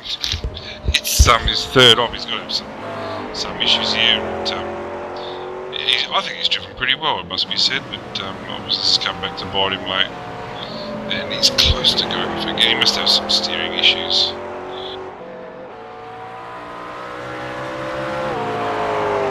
Looking and again he's gone. Kevin Hung here, leading the GT3 class. These guys will be pretty happy with this actually. Lazardri and Hung, they haven't won a race in the, well, not the seasons that I've been covering. Obviously, I've been covering 2 and a bit seasons now. It feels like, is it 2 and a bit, or is it just 2? No, just 2, isn't it? I think we caught the end of last season just watching it. That was all. So. Just to get an idea what had gone on, but yeah, no, I hadn't seen him win any race, so it'd be good to see these guys get a victory. Yeah, very much deserved too. And Farney's been there every week and adds that little bit of humour to it, and keep pushing Farney. And don't tell me DK's gone off again, just salvaging it. And goes around again too, doesn't he? Get in there. Just get across that start-finish line. But he's dropped down to 4th. I'm not sure where 5th is. 5th's Beaufet and Nelson. Beaufet back in the car. I think Nelson's throwing the keys out of that car. Yeah, I'm not really sure why DK's continuing there. He's clearly got some damage. Go get it fixed. You've got nothing to race for. He's still got 2 laps left in this. Car just does not want to turn right by the looks of it. As soon as he turns right, it's spinning out. Well, there is a race on here all of a sudden with Wilson and Beaufet battling for 5th and 6th. Wilson, we know, is faster than Beaufet. We know that from earlier in the race. Both have got nice shiny new roughs again, so I think it must be unlimited toes here. But I would say that Wilson, the next 2 laps, will be on him a little bit wide there. And a bit scrappy there too by Brett, must be said. So I think Brett should be able to get up to him, and at the rate that DK's going out there, he should pass him. Not that that'll do anything for points or anything. Oh, DK's had a lot cleaner lap this lap. Certainly last lap is 3 minutes 36, breaking new grounds and breaking old stopwatches. But he's had a lot cleaner lap, must be said. And he's just gone off again by saying that, but maybe just letting... No, he's gone off again. I tell you what, that is the commentator's curse at its absolute premium. It has a much better lap this lap. What spin? Well, he's only had 1 spin compared to the 4, so it is... It's almost like you're pushing a button. Oh, in front of the leader as well. Nearly with 3 minutes to go. Kevin just absolutely soiled himself there. Kevin's just, he's turned religious. He's thanked everyone for missing that. Yeah, maybe it's time for DK to park this because she just crawls around 130. It could affect others' races, or it probably already has affected others' races. So his last lap of 3:36, I'm going to say it is an improvement. I reckon he'll take well over a minute off this lap. Yeah, a 2:35, so he's taken a minute. by a minute today. 2 minutes to go. Wilson just half a second behind Bouffet here. This will be for what we're talking. 5th and 6th. Well, yeah, but the final podium position in the class. So, Class, yep. you know, it's worth fighting for there. Some honours. Get hold of some champagne. I'm actually surprised. Oh, little mistake there from back Wilson. in the car. It's really made their team vulnerable. Yeah, what did he do last time? Actually, lap didn't count according to my screen. So No, it was an outlap.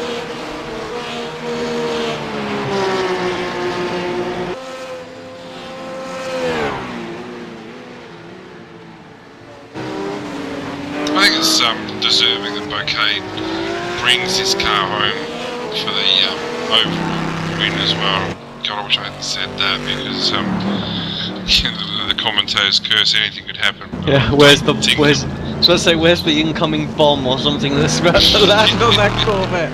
Something's gonna happen. If it happens, to be clear, this to be my last race commentating. I will apologise humbly to all those who I've talked about for the last 2 seasons. But I'm seeming to be getting close to the last lap, if not it is the last lap. Yeah, he's crossed the line with 55 seconds to go, so he's not going to make it round for another one. This will be the final lap. The white flag didn't come out, but I'm sure they'll get the message over radio, I'm sure. I have to say, Brenton, I'm not going to be able to stick around for any interviews with this one as well, so I'm going to have to wrap it up. But just want to say what a great season it's been, actually, while we're just watching this final lap. Thank you for your company in the box as well. I think we did a pretty stunning job all through the season, and yeah, I look forward to working with you again next season. I look forward to it too, AC. As I say to everyone, you're a true professional in the box here, mate. You know more about these tracks and these corners and these cars than I'll ever know, mate. I quite often ask you a question or two that you might know, but yeah, no, I look forward to it as well very much. I'm not going to be here for the month of January. I'm away on holidays, thankfully. I'm looking forward to that. But when the new season starts, I'm really looking forward to seeing what Marcotte has to offer for the new season. Yeah, for anyone who's watching at the moment, tune into Race Spot TV for the Pro Series broadcast that will start in just a little over half an hour, I believe it is. So I'm calling the action with Will Vincent over there on that one. Wishing my teammates all the best of luck in that Sebastian job. Hunter Manley, Lee Thompson not racing this week, but will be there for the next week. So 3 Apex Racing UK drivers trying to obtain their World Championship license. Here comes Steve Bouquet then into the final corner for the very final race of this PitTalk Asia.com GT Simulator Series. He is the GT1 champion of this season, crosses the line with another victory. He will be delighted with that. Stunning performance for him all season, and great to see him take the victory here today. Yeah, him and Marcus won dominant throughout and had the same problems as last week, so it's something that they'll need to look at, maybe with their strategies within pit lane. But a fantastic place, fantastic drives, very well deserved, and congratulations to them. And hopefully, if the Corvette does get knocked out of the series, we'll still see them in another car next season. Confident we will. They deserve to be. Here comes Kevin Hunt for victory in the GT3 class as well. So congratulations to him and Lazardri, first victory in the season that I know of. So great result from those guys. We didn't know who was going to be in that car. We were doubting at one point whether this was going to stand, but in the end, they take victory by a huge margin, some 58 seconds from Asher Dieters, who's just round the spoon curve at the moment. Who again was in doubt with Harrison O'Brien, but another one of these multinational drivers. So they're well down the track, still coming, and are we missing somebody? They might have already gone across. And Chris Beaufait is actually driven pretty well here. We are missing someone. Brett Wilson, there we are. He's obviously made a mistake and he's behind Scott Newton here. So Scott going to get himself up into 4th place. I tell you, with the race they've had, that's a pretty decent drive. That's a great effort, and it's only the one lap down, has to be said. They were a lap down early after the first pit stop disaster, and then they got to 2 laps down. So they've actually picked up a lap somewhere here. So that's an awesome drive by Scott and Tim. But yeah, probably deserved, but no less so for Brett and Warren, who had their issues. It must be said that Dunlop curve came out and bit them badly. But yeah, Scotty Newton has picked up that 7th place in the last lap. Just to give the final standings then of the race, Stephen Bouquet takes victory here overall, and Kevin Huang in the GT3 class, Aciditas second, DK Lee second in GT1. We'll have to wait and see whether that'll actually stand. Christopher Buffet takes the final podium position. Scott Newton is 4th in class. Brett Wilson, Alex Polt, Raymond Steer, Scott Goodman, and of course not forgetting their teammates as well. Good job from those guys. Mark Lang, 11th. Mim Park retired, and Alex Marshall didn't start.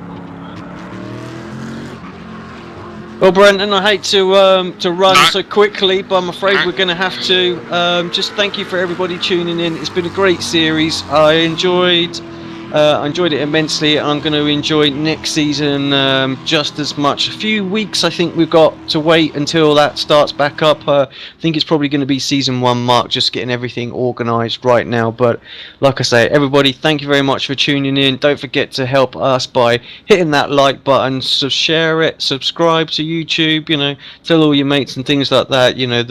Let's get some more people watching these races a bit more often. But Brenton, thank you again for joining me all season long, and yeah, we'll see you next season, buddy. Enjoy your holiday. I'm sure I'll speak to you way before then, but when that comes up. But yeah, for everyone tuning in again, thank you very much. We'll see you next season here on Apex Racing TV.